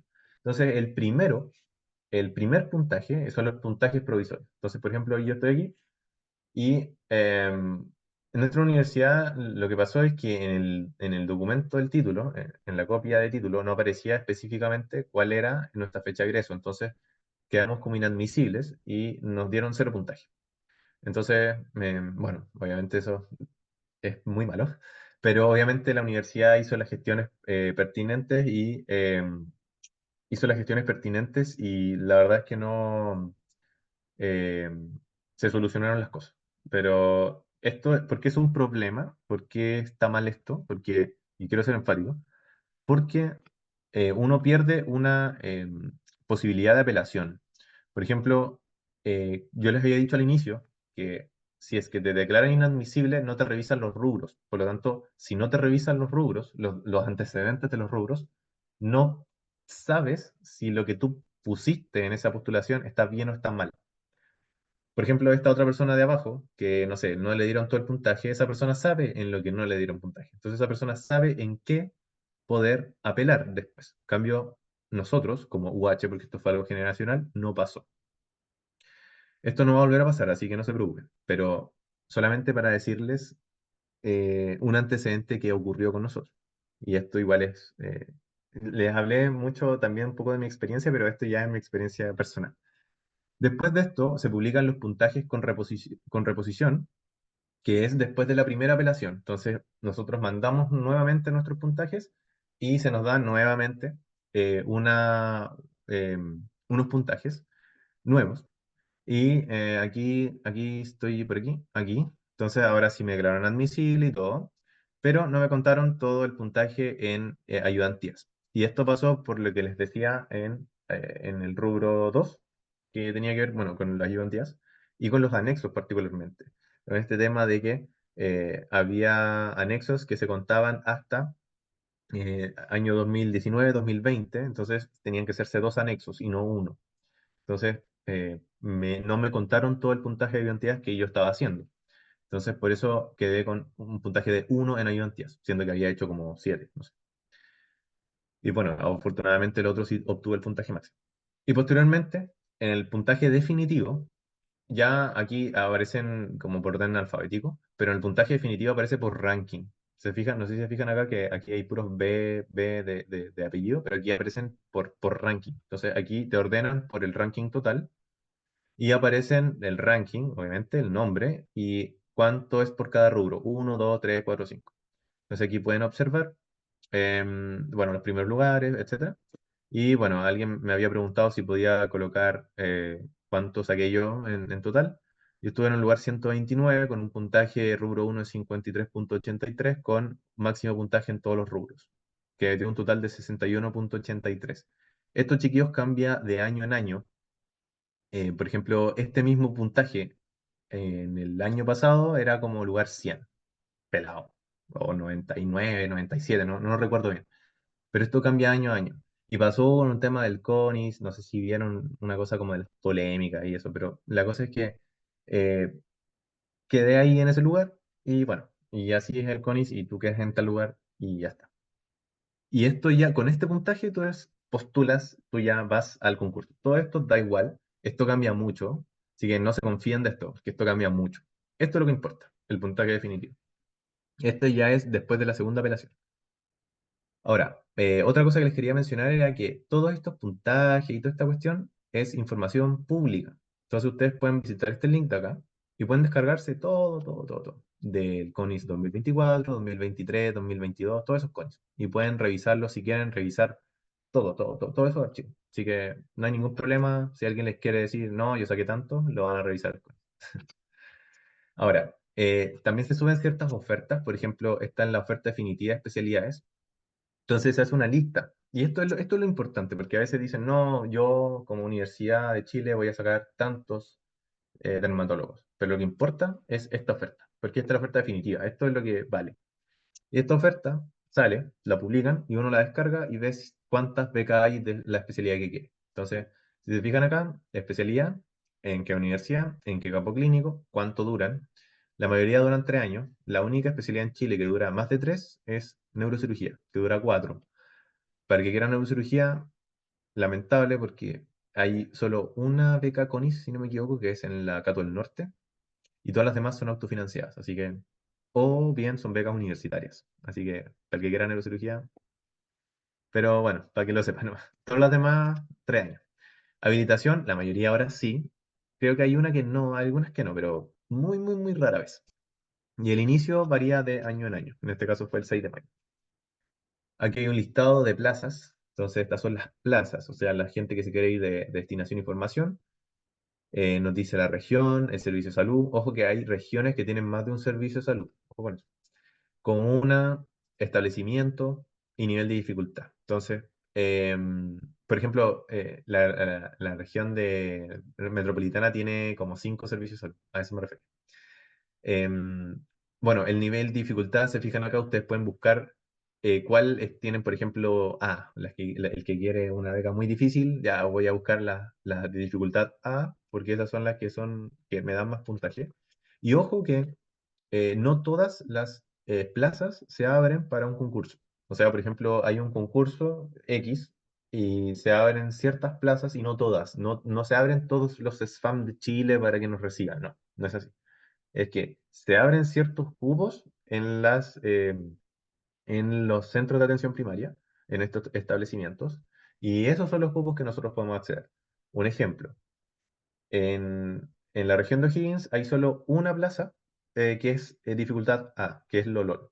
Pero Lolol no tenía posibilidades, digamos, no tenía no nos podía recibir, no podía recibir EDF porque ya está con no, colapsando, pero tiene su oferta completa de EDF. Entonces, hasta que no se vaya alguien, no van a abrir un cupo en Lolol. ¿Ya? Pero para que lo tengan en cuenta y así con todos los otros establecimientos de Chile. Entonces tienen que ver esta oferta. Aquí tenemos unos oferta definitiva de destinos de devolución para los que quieran beca primaria. Entonces aquí hay un tema, y es que, ya, una cosa es elegir la beca, y otra cosa es elegir a dónde nosotros vamos a ir a devolver. Entonces yo les había dicho al inicio de la presentación de que teníamos la beca y teníamos una devolución asociada.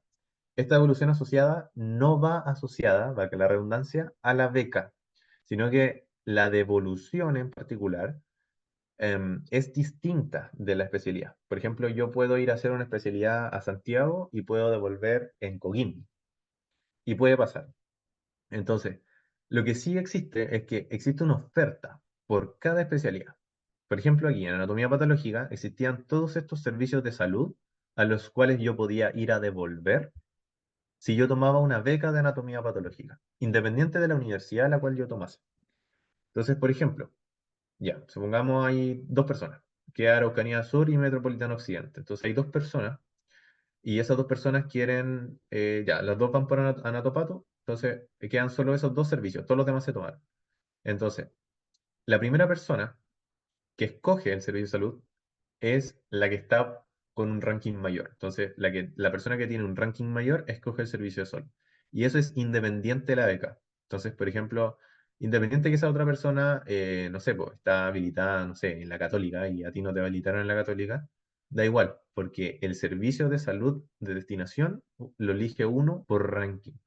Y eso se lo quiero decir ahora porque es algo importante y que cuando ustedes quieran una beca primaria, por ejemplo, también infórmense del servicio de salud, al cual van a ir a devolver después, porque una cosa es elegir la beca y otra cosa es ir a devolver. Entonces, eh, yo lamentablemente lo hice como a medias, no pude averiguar mucho, pero lo ideal sería que ustedes hablaran con algún PAO de ese servicio de salud, de esa especialidad. O sea, si por ejemplo quieren medicina interna y quieren devolver, no sé, en Concepción, ya. Entonces, lo ideal sería hablar con alguien que está haciendo PAO en medicina interna en Concepción. Y esa persona les va a ir diciendo cómo es el servicio. Entonces, después de eso, después de que se aplican la oferta, el puntaje definitivo y todo ese jaleo, te viene el llamado a viva voz. Y el llamado a viva voz es un día en particular. Bueno, la verdad son 3 días, dependiendo de la cantidad de personas. Y los citan a todos en un Zoom. Y bueno, obviamente, imagínense, en el último CONI fueron casi 2000 personas. Y obviamente el primer día eran los primeros 600. Sí, los primeros 600. Entonces 600 personas en un Zoom y van nombrando uno por uno y te van llamando uno por uno en el Zoom y tú vas escogiendo especialidad en ese Zoom. Entonces, bueno, me disculpo por la calidad de la imagen, pero era lo que había. Te van llamando uno por uno en este ranking hasta que te llega tu turno. Entonces te llega tu turno y en ese caso tú lo que haces es, te habilitan para tomar el cupo. Entonces tú habilitas esa toma del cupo, vas a escoger entonces qué plaza o beca quieres. eh, digamos, en mi caso era oftalmología, se buscas oftalmología y te aparecen los servicios de salud disponibles. Por ejemplo, en rojo aparecen los que no están disponibles y en verde los que sí están disponibles. Y posteriormente escoges, digamos, la universidad y el campo clínico. Entonces se toma el cupo, te da un resumen y acepta los términos y condiciones y tomas el cupo. Todo esto se demora aproximadamente un minuto y medio. Así que yo les recomiendo tener alguna hojita o en su celular, ir tachando lo que ustedes vean que se esté yendo de su interés, digamos. O sea, por ejemplo, si quieren una plaza y que quieren irse de DF, tienen que ir tachando cada cosa de eso. Por ejemplo, ya quiero el hospital de Panguipulli y se fue el hospital de Panguipulli, tengo que tacharlo porque obviamente ya no está disponible. Y así sucesivamente, porque esto es algo bien rápido. Entonces pasa que al final, cuando ya no queda nada, es triste porque te pones a buscar y todas tus opciones se acabaron. Entonces tienen que tener en cuenta todas las opciones antes del concurso. ¿Ya? Y eso. Muchas gracias. Entonces ahora vamos a hablar las preguntas que nos hicieron, que no se respondieron con esta presentación. Súper. Muchas gracias, Sebastián, por la presentación, muy ordenada y muy calificadora con este mar de información que tiene que ver con el CONIS como tal. Hay Muchas algunas gracias. preguntitas que, como bien decías tú, no están dentro de la presentación, pero nos Claro. gustaría de alguna forma igual dejarlas como quizás alguien más también se las preguntó en un momento. Primero partir por una pregunta que salió en el chat, dice, las multas en caso Ya. de no terminar la especialidad, ¿también se aplican a los médicos EDF? Sí, pero esas multas son mucho menores.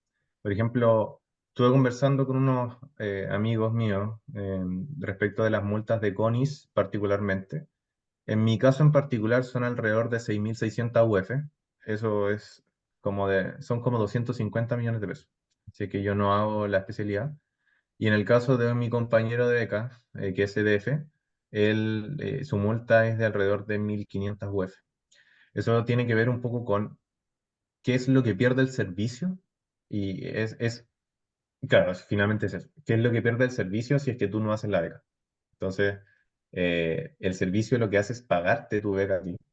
Y además te paga y considera todos los años en los cuales tú eres funcionario, después, por ejemplo, en el pago, y hace como alguna ahí suma, y esa suma es la multa.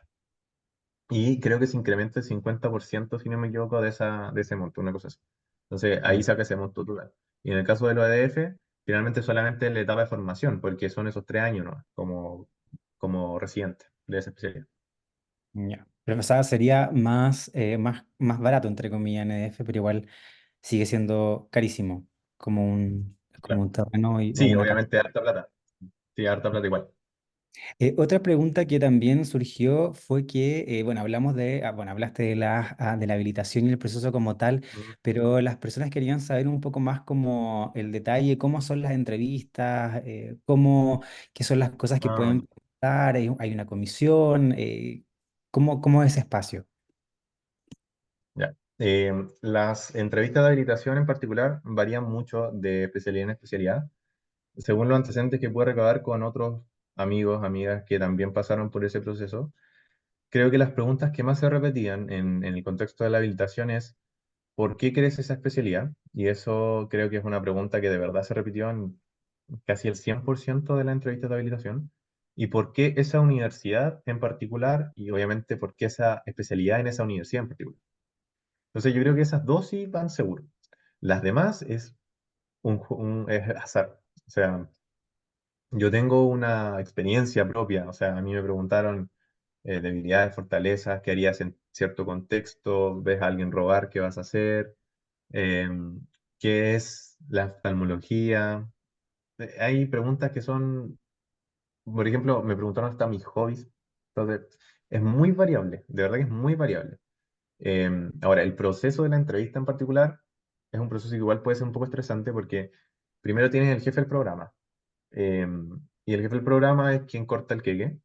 Y además está el comité académico. Entonces, pueden también haber becados, otros becados, que por ejemplo puede ser algún jefe de becados, Entonces, todos ellos lo que hacen es que al final de tu entrevista probablemente juzgan esa entrevista y deciden si es que obviamente te habilitan o no. El tema de la entrevista es algo bien oscuro, porque hay algunas universidades que le tributan un poco la entrevista, como en términos del puntaje, y hay otras que es como, bueno, con la entrevista sabemos si sí o no. Entonces, también es otro tema. Ahora, para prepararse una entrevista, yo les digo que tienen que ser ustedes mismos, porque si es que mienten en una entrevista, eso puede ser fatal. Y puede pasar con el nerviosismo que uno tiene en ese contexto. Puede ser muy difícil, pero tienen que ser ustedes mismos y porque también van a ver otras personas. Algo interesante que me pasó a mí en oftalmo es que las personas que te encontraste en la entrevista son las personas que después igual son los becados. Entonces, eso igual fue súper interesante. Pero generalmente las becas en las cuales hay más postulantes, eso igual quizá es un poco distinto, porque hay gente que se habilita, pero es más difícil que pueda quedar por puntaje, entonces ahí va a ir variando. Pero lo que sí es que, ya, me acordé de una pregunta que me habían dicho que si yo salía de una universidad en la cual yo me iba a habilitar, por ejemplo, si salgo de la UH y quiero postular a la UH, por supuesto que hay toda la facilidad como para que lo habiliten, o sea, te conocen. El hecho de que te conozcan es un antecedente súper importante en una habilitación. Si no te conocen, tú tienes que demostrar en 20 minutos o en menos tiempo quién eres tú. Entonces, si es que no tienes los antecedentes necesarios como para eso, entonces no te van a habilitar. Y si no te habilitan, pues Claro. Como un poco un espacio para venderse a la comisión y vas a leer la gente con la que vas a pasar la beca después, los 3 4 años. claro, eso también es otro tema. O sea, por ejemplo, mi habilitación en la UDEC es justamente la persona que después me evalúa. Entonces, esa persona después decide mi futuro como becado también. Entonces, eso igual es importante. Hay otras preguntas que están surgiendo ahora que dice, en ¿Ya? caso de ser, si no, en el caso X de no ser habilitado o habilitada, ¿existe algún feedback, algo que, bueno, sabemos que solo se puede postular una vez, pero alguna retroalimentación Ya, no, no existe ninguna solamente? retroalimentación. De hecho, generalmente la gran mayoría de bases de las habilitaciones de las universidades te indica que no hay ninguna retroalimentación al respecto. Eso aparece generalmente en todas las bases de todas las entrevistas, de todas las habilitaciones de todas las universidades. Y es lamentable, yo creo que debería ser distinto, pero bueno. Y a lo más, recuerdo que en una me dijeron no cumple con el perfil.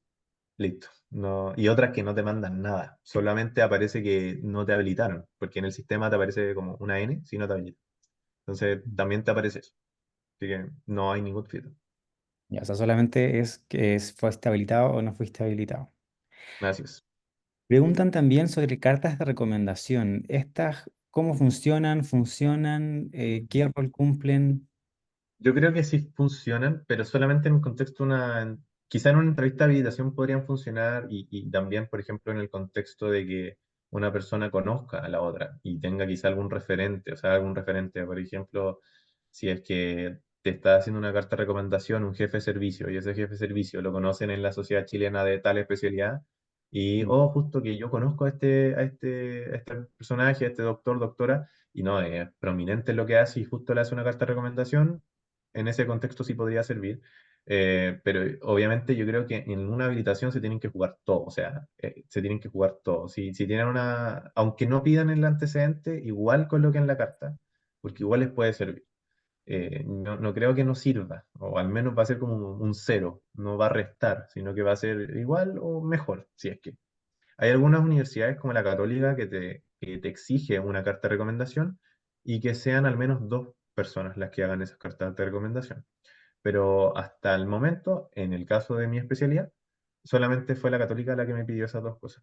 Las demás no me pedía cartas de recomendación. Ya. Entonces, cartas de recomendación suman en la habilitación, de todas formas. Bacán. Mm. O por lo menos no restan.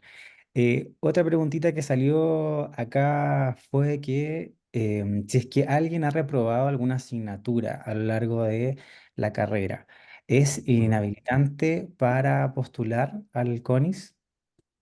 No, no es inhabilitante. El CONIS no hay ninguna parte en las bases que diga que alguien que repruebe algún ramo no pueda postular. Lo que sí es que Desconozco si es que en el nota ponderada de egreso te coloquen esta nota de reprobación del ramo. La verdad es que no debería, porque obviamente el castigo, por así decirlo, de que te repruebes un ramo es que te atrasas en la carrera. Entonces, esa nota que repruebas no va, porque finalmente no habrían dos, no pueden haber dos notas de un mismo curso. O sea, por Claro. ejemplo, reprobaste medicina interna, no te van a poner el uno por ejemplo, y el después el 6. No, po, te van a poner una nota, ¿no? Entonces no hay un promedio simple. Yo creo que así debería ser esa nota ponderada de egreso y te van a contar ese 6. Obviamente te mamaste ese año, pero Ya. finalmente no te lo contarían. O sea, igual no tenemos entonces, o sea, no habría, no hay nada en ningún lado que diga que si es que alguien se echó algo no puede postular. Ahí Claro. estaríamos bien.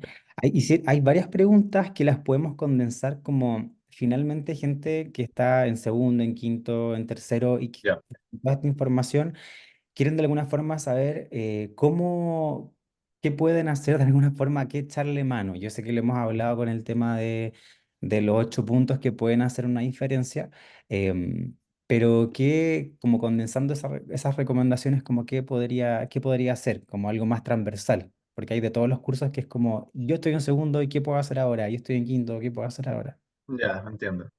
La verdad es que yo creo que como recomendación, lo que yo les diría es que yo creo que va a sonar muy cliché, pero ya, preocúpense de las notas, obviamente, ya. O sea, yo creo que con eso es obvio, ya. Ya con lo que les dije, obviamente es como claro que las notas es lo que importa. Ahora, ¿qué pasa con lo otro? Con los otros rubros. Quizá la pregunta es, ¿desde cuándo me empiezo a preocupar de hacer casos clínicos? Que es una pregunta un poco más, porque obviamente si yo les digo, no, no se preocupen de las notas, no, pues no les voy a decir eso. O sea, ustedes se tienen que preocupar de las notas desde primer año. Es lamentable, pero es así. Mm. Eh, yo en particular me enteré del CONIS como alrededor de tercero y en cuarto recién me empecé a como a decir, ya, ok, voy. Pero si es que ya lo saben desde primero, mm, no quiero decir que sea como, puede que sea un poco más estresante, no sé, tampoco quería, esa no es mi intención, sino que mi intención es que ustedes tengan la noción de que existe esta cosa y de que hagan las cosas a tiempo y que las cosas que tengan que hacer es a tiempo. Y ahora, esa pregunta en particular, por ejemplo, con las ayudantías, que es algo que uno puede hacer desde segundo, yo ahora sí se lo invito a hacer ayudantías desde segundo. ¿Y por qué? Porque cuando ustedes ya lleguen a sexto, en un internado en el cual ustedes no quieren hacer eso, en el cual ustedes no están tan cortos de tiempo, más encima tienen que ir al hospital, el 100% en el hospital, tienen que ir a, no sé, a tomar una prueba, qué sé yo, va a ser mucho más difícil. Entonces, si ustedes desde primero, desde segundo a quinto, empezaron a hacer ayudantía, ayudantía, ayudantía tras ayudantía, ayudantía tras ayudantía, van a tener todo el puntaje de identidad. Entonces, después se van a despreocupar de eso.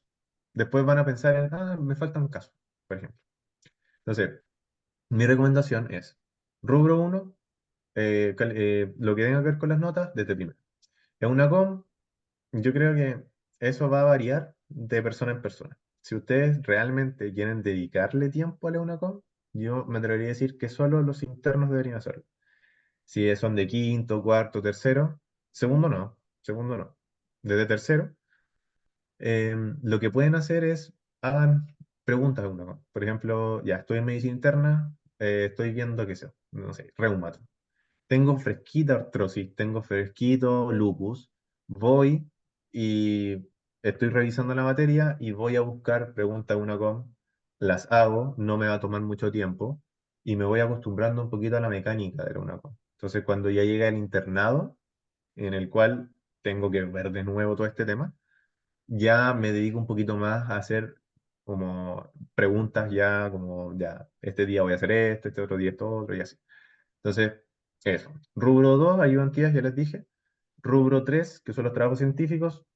Mi recomendación es que si hacen en trabajos de investigación, háganlos desde lo más precozmente que puedan. O sea, si se quieren meter a trabajos de investigación, obviamente que no les perjudiquen las notas. O sea, porque creo que preguntaban si es que perjudica un poquito las notas para hacer ayudantías. Es que no hay una respuesta para eso, porque si perjudicas tus notas y tienes ayudantías. Ahora, un punto importante ahí es que si ustedes me dicen, ok, sea, yo tengo un 6,4 y haciendo ayudantías voy a dejar un 6,3 un 6,2. y hago, no sé, tantas ayudantías y me lleno de ayudantías y logro todo el puntaje, quizá como relativamente eh, te conviene más hacer ayudantías que ese, o esas poquitas décimas que va a bajar. Pero eso, ese cálculo igual es súper como ambiguo, entonces igual es difícil saber. Pero eso, básicamente. Y los cursos, también háganlo a su tiempo. No se estresen con eso porque la verdad los cursos se pueden hacer desde tercero ya y háganse uno por ahí. Es que los cursos van a tener sí o sí el puntaje máximo. Entonces, da igual. Y el tema del internado de APS, como ya les dije, es algo que van a tener full. Así que da igual. Dentro de eso también había escuchado que, o sea, la recomendación, no sé si te tocó verla, pero ¿Mm? que gente como de años más menores, como cuarto, tercero, quinto, como ¿Ya? que se asociaran con ya la gente que está en internado, que tienen como más, para hacer, por ejemplo, casos clínicos, como gente que tenga como el acceso a las plataformas y los chicos y chicas, chiques que tienen un poco más de tiempo, por así decirlo. Ya. Em, Eso de esa forma, no sé si lo pudiste ver o lo recomiendas o te tocó verlo a ti como, como para Sí, poder... sí, yo igual lo hice. Sí, sí, yo igual lo hice con algunos compañeros más chicos, como tratar de colocarlos en esos casos clínicos también como para ayudarles. Por supuesto que si es que tienen esa posibilidad, háganlo, obviamente. Ahora, igual el tema de los casos clínicos, algo que muchos hacen es que como son 6 autores, se reparten entre esos 6 personas. Yo hago uno, tú haces el otro, tú haces el otro, tú haces el otro, porque da igual el orden finalmente. Lo que importa es que aparezcas dentro de esos 6. Si apareces dentro de esos 6, va a contar igual. Entonces, si tienen esa posibilidad de juntarse con cabros más grandes, no sé, los que están en sexto, séptimo, que tienen mayor posibilidad de encontrar casos publicables, hágalo, obviamente, o sea, sería ideal. La verdad es que eso generalmente casi no pasa, es difícil porque alguien que está internado solamente está internado, o sea, no va a la universidad, salvo quizá, por ejemplo, si fuera ayudante o algo así, pero si no, no va. Entonces no tiene contacto con gente más chica.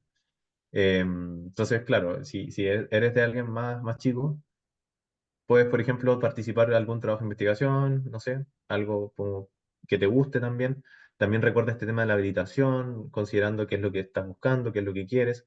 Yo en particular, y no lo dije, pero yo me decidí por oftalmo en séptimo, así como quiero oftalmo.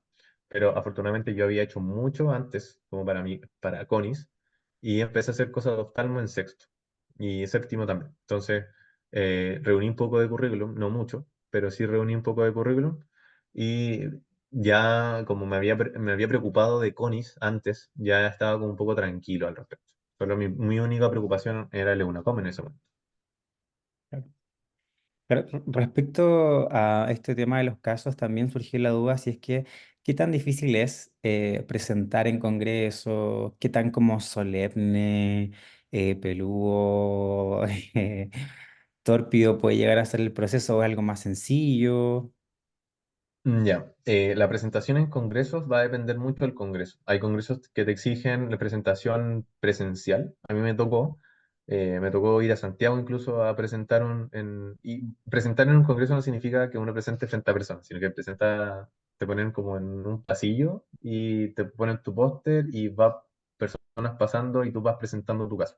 Y generalmente pasa una comisión evaluadora porque generalmente todos estos congresos rankean los casos clínicos. Esto da igual, la verdad, en términos cónicos. Es como por si tú quieres algún lugar en el congreso, pero pasa una comisión evaluadora, evalúan tu caso clínico y evalúan cuál es la pertinencia del caso, cómo es que tú expusiste el caso y cosas así. Pero, eh, claro, no es una actividad tan solemne, uno va vestido como, eh, digamos, con semiformal, no sé, y presentas el caso clínico. Mientras que hay otros que son... pasa que ahora pasa mucho de que tú presentas un caso clínico y ese caso clínico que tú estás presentando puede ser presencial o por Zoom o ni siquiera se llega a presentar.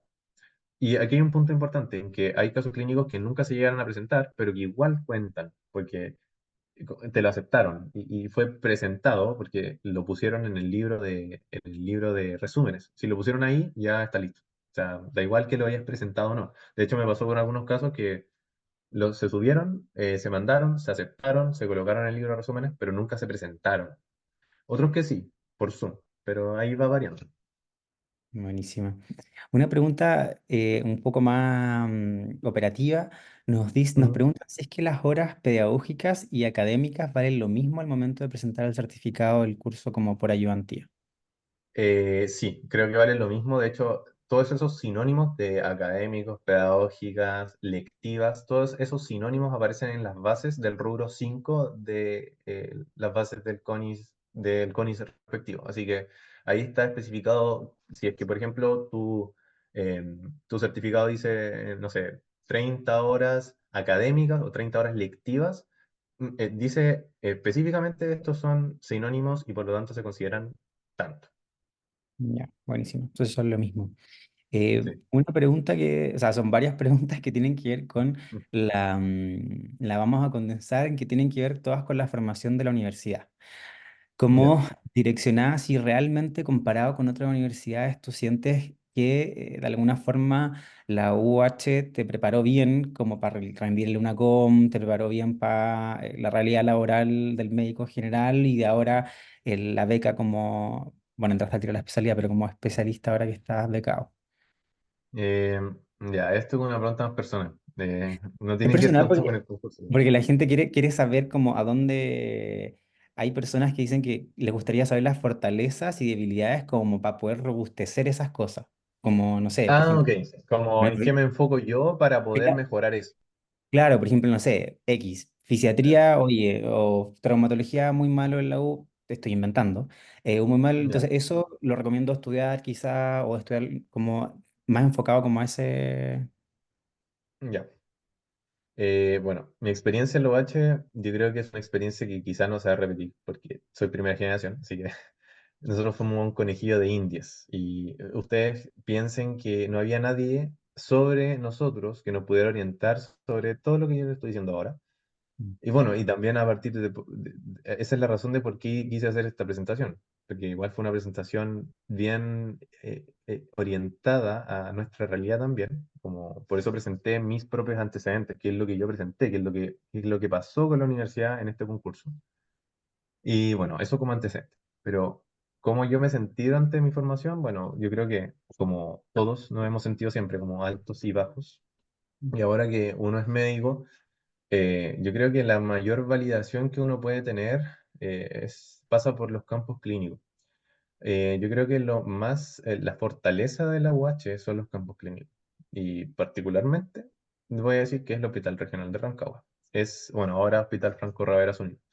Pero es ese hospital en la fortaleza de la Universidad de O'Higgins en términos académicos, académicos clínicos. O sea, obviamente hay académicos de ciencias básicas que son excelentes en la universidad, pero desde el punto de vista clínico, me atrevería a decir que son las personas que están en ese hospital, y también obviamente hay excepciones, que están en otros hospitales o que ejercen en otros lugares, pero particularmente el hospital es a quien yo creo que le debo como mi información. Y eso igual tiene que ver mucho porque es el internado el cual te marca. Entonces, si ustedes me preguntan, pucha, sea, de primero a quinto, ¿qué me tengo que fijar para, por ejemplo, ser un mejor profesional? La verdad es que es muy relativo porque yo tampoco conozco mucho la realidad actual de esos cursos. Entonces, no sé. Lo que sí sé es cuál es la orientación de la malla curricular de la universidad. Y mi opinión también es muy como tajante con eso. Y es que la orientación de la universidad es a formar médicos generales. Y en ese sentido, hay muchos ramos dentro de la malla curricular que tienen esa orientación. Y el número de horas es muy alto en relación a otras universidades en ese contexto. Y si ustedes se fijan, me debería decir que no existe casi ningún año, salvo tercero, que no tenga, por ejemplo, ramos orientados a una práctica biopsicosocial de la medicina desde primero a quinto. Entonces, eso marca, digamos, algo que yo creo que quizá no es que marque un poco el perfil de egreso el hecho de tener tantas horas así en la malla. Yo creo que lo marca los profesionales que te están formando, porque esos profesionales que te forman son los que finalmente uno aspira a ser, y esos profesionales que te forman no salieron de la UH, sino que salieron de otros lados. Entonces, en ese contexto, yo creo que si es que ustedes quieren tener una formación quizá orientada más a la ciencia o hacia el lado más clínico o científico clínico, no sé, como una fusión, obviamente van a tener que ponerle otro enfoque durante el pregrado y obviamente durante el internado también puede ser, pero durante el pregrado en particular van a tener que quizá hacer más cosas, o sea, no solamente quedarse con lo que hay, sino que hablar con profesores, empezar a hacer quizá trabajos de investigación, etcétera, etcétera. Súper. Qué poquitas preguntas te las voy a hacer porque están tan buenas. Acá dice que en caso de no completar la beca o la plaza de F y ya llevas 2 años, 3 años por motivos de salud personal o por embarazo, por alguna razón que impida seguir, ¿qué ocurre en ¿Ya? esos casos? ¿Hay multas asociadas? ¿Hay conductos regulares? ¿Se puede pausar la beca? ¿Cómo? Yo tengo entendido que cuando es por un certificado, o sea, cuando hay una situación de salud asociado y hay incompatibilidad de la beca, entonces sí puedes continuar. Perdón, te puedes salirte de la beca, pero sin tener que pagar esta multa. Y obviamente existen, pero eso ya es algo, es como hilar muy, muy fino, puede que exista algún contexto en el cual quizás no hay incompatibilidad, pero justo te puedes tomar una licencia. Eh, los becados tienen derecho a licencia médica, por cierto. Entonces, tú puedes tomarte una licencia si estás en un contexto de salud en el cual, una situación de salud en la cual sea como incompatible momentáneamente y después retomar. Pero si es que es una incompatibilidad ya que realmente no puedes seguir, tienes que presentar los antecedentes pertinentes y quedas exento de la multa y además, si no me equivoco, puedes volver a postular a un concurso ministerial, ojo, a un concurso ministerial, porque finalmente el CONICE es solo una vez, pero el tema es que si tú haces, o sea, si tú, por ejemplo, te echaste los rounds, te echaste la beca, eso no puedes volver a postular a un concurso ministerial. O sea, por ejemplo, no podría ser CONE. Ya, perfecto. Y nos preguntan también si es que dos personas tienen, o dos o más personas tienen el mismo puntaje, ¿cómo desempatan? Ya. Dentro de las bases del CONICE hay una tabla que especifica el orden en el cual ellos toman para hacer el desempate por CONIS, o sea, por puntaje CONIS. No tengo muy claro cuál es la primera, segunda, creo que la primera es ayudantías, y después va a ir desempatando por ciertos rubros, pero no recuerdo bien. Eso está en las bases, tienen que buscarlo, pero está. Y después de eso, si es que ya vieron todo el puntaje y todo es igual, es al azar. Ya, perfecto. O sea que están las bases como el desempate y si no, hay suerte nomás. Sí. Una pregunta acá dice, una vez que se termina el periodo de EDF, ¿se ingresa a otro Ujú. concurso o es el mismo viva voz del CONIS? Ahí hay cupos No, es reservados. otro concurso. Es otro concurso. El CONIS es, ¿vamos a EDF o vamos a beca primaria?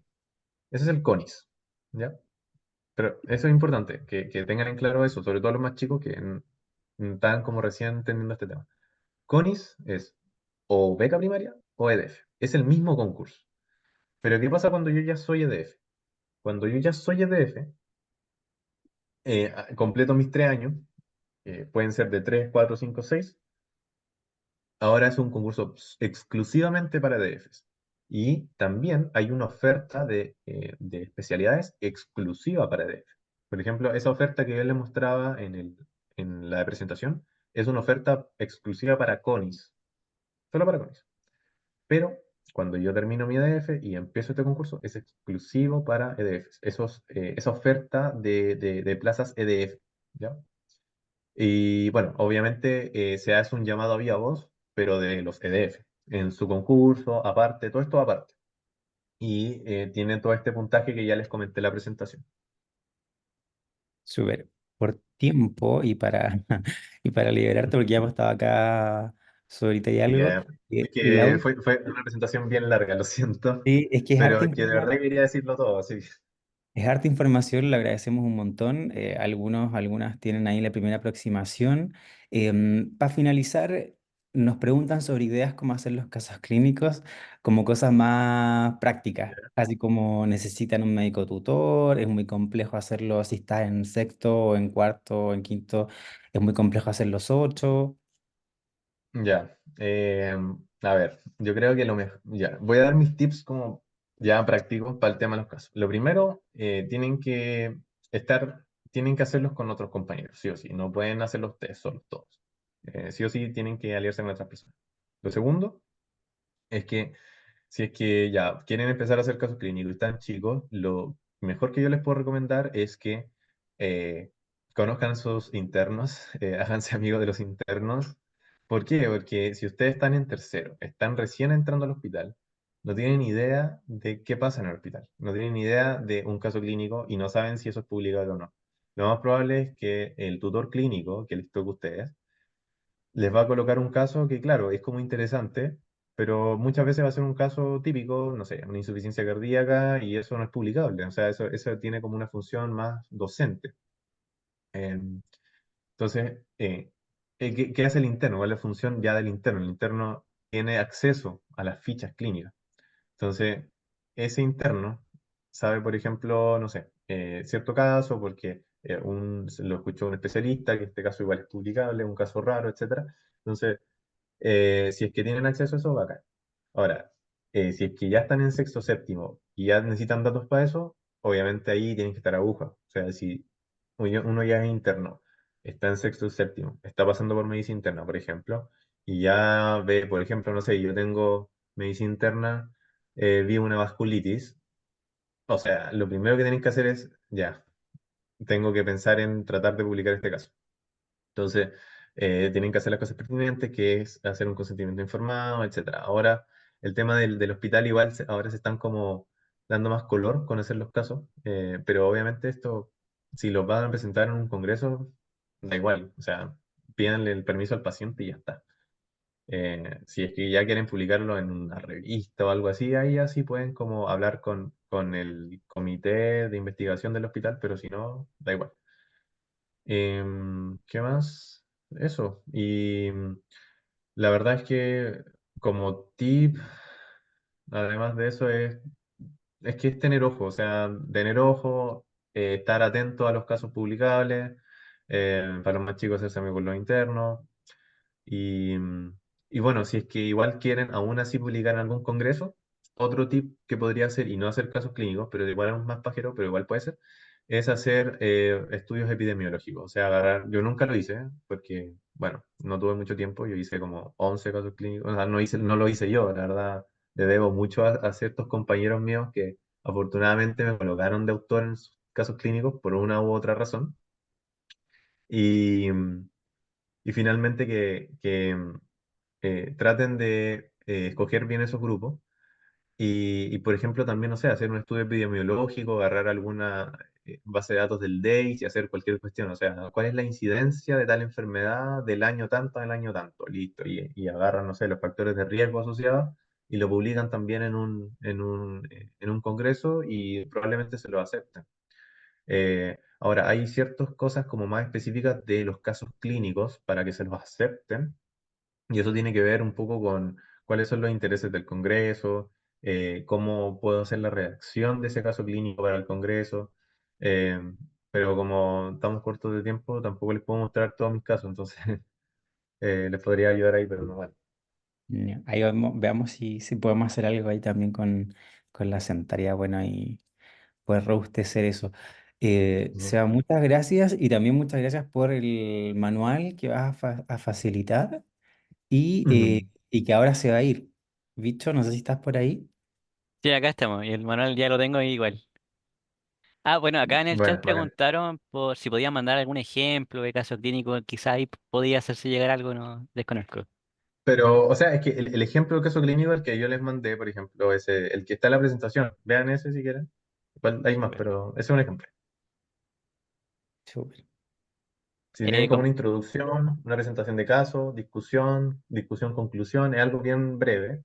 Pero lo que más importa es la redacción y el interés. O sea, si es algo como interesante y que esté como bien presentado.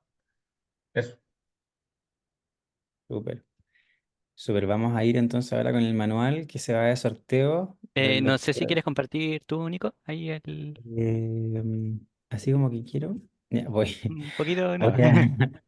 voy a, claro, voy al formulario, ¿no?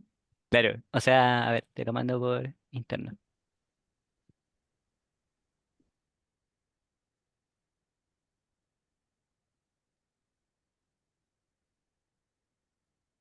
Bueno, aprovechar de agradecer igual al Seba acá, una charla bastante buena.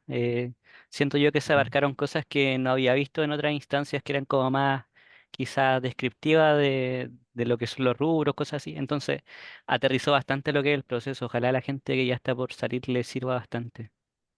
Eso. Sí, ojalá. De hecho, bueno, igualmente vuelvo a decirles gracias por darme esta oportunidad de poder hablarles a ustedes sobre lo que significa el concurso, un poco de las especialidades. Me hubiese gustado hablar un poquito más sobre eso, como las especialidades en particular. Pero bueno, no, por el tema de tiempo no se puede, pero lo que sí es que ya con esto ojalá que tengan algún antecedente como para ya después decir, ok, esto es más o menos mi orientación de lo que yo quiero y voy a empezar a trabajar por eso, pero tampoco quiero que se estresen por esto, o sea, yo sé que la carrera de medicina es una carrera muy frustrante en el sentido en que siempre estamos compitiendo, siempre estamos haciendo cosas, no podemos dejar de hacer cosas. En mi caso particular lo mismo, cuando ya estáis en la especialidad no podéis dejar de estudiar, sobre todo ahora que la cosa es como más pronunciada en términos del conocimiento, porque hay cosas que, por ejemplo, particularmente oftalmo, son cosas súper específicas que yo nunca las había escuchado en el pregrado, entonces son cosas muy nuevas para mí. Eh, entonces, yo creo que voy a tomar un poco lo que me decía un becado mayor, y era que si bien trata de ir como paso a paso, tómatelo con calma. Tómatelo con calma, pero paso a paso. Eso es algo súper importante, porque si ustedes intentan abarcar todo esto en muy poco tiempo, van a explotar. Entonces, esto tiene que ser un trabajo de años. Y después cuando ustedes lleguen a séptimo y digan, pucha, ¿sabes qué? Tengo todos los cursos, tengo toda la ayudantía, estoy haciendo un par de casos clínicos para poder completar los puntajes, eh, me estoy preparando para la UNACOM, pero ya he hecho muchas preguntas, así que me siento igual un poquito preparado para esto. Van a llegar muy tranquilos, ¿ya? Después de esto, igual es un proceso súper estresante. O sea, el CONIS es un proceso estresante. Después de que ustedes salen, eh, obviamente el primer proceso súper estresante de la UNACOM y después el proceso estresante del CONIS, pero que finalmente igual retribuye. O sea, después de que ya sabes que tienes una beca o una plaza, ya como que te puedes quedar tranquilo y ya seguir tu camino. Pero lo que les quiero decir es que independiente de que estén en primero o estén en séptimo, yo creo que igual siempre se pueden hacer cosas. Así que mucho éxito. Súper. Muchas gracias, Seba, por tus palabras.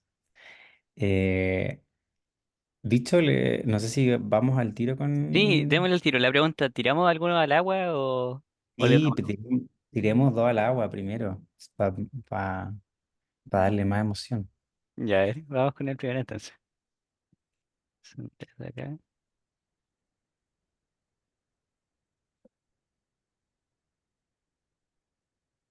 Ay, ¿qué pasó? Que no nos dio. Ah, espérate un poquito, necesito. Oh, ya, arreglo el último minuto. Dame un minutito. ¿Dejo de compartir? Sí, ya, sí, deja de compartir. Bueno, obviamente del sorteo las personas tienen que estar acá. Si no están acá, también cuenta como que al agua.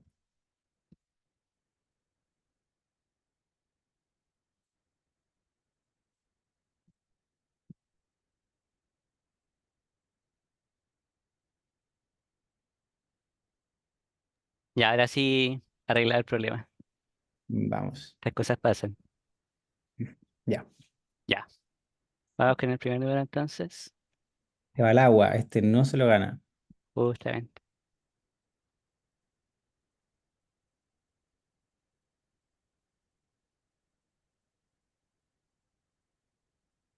Ahí quedó. Elisa Rojas había salido. Chorizo. Ya la vamos a marcar acá con rojito. Ya, te tiro otro número al tiro. ¿Lo cambia o no lo cambia? No, seguimos con la Elisa.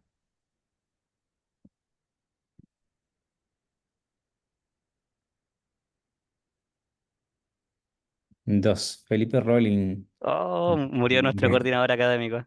Gracias por participar, Felipe Rolling. Y ahora sí, el último número y este sí se lo lleva. Ahí lo vamos a Es contactar la después vencida. para hacerle la entrega del manual.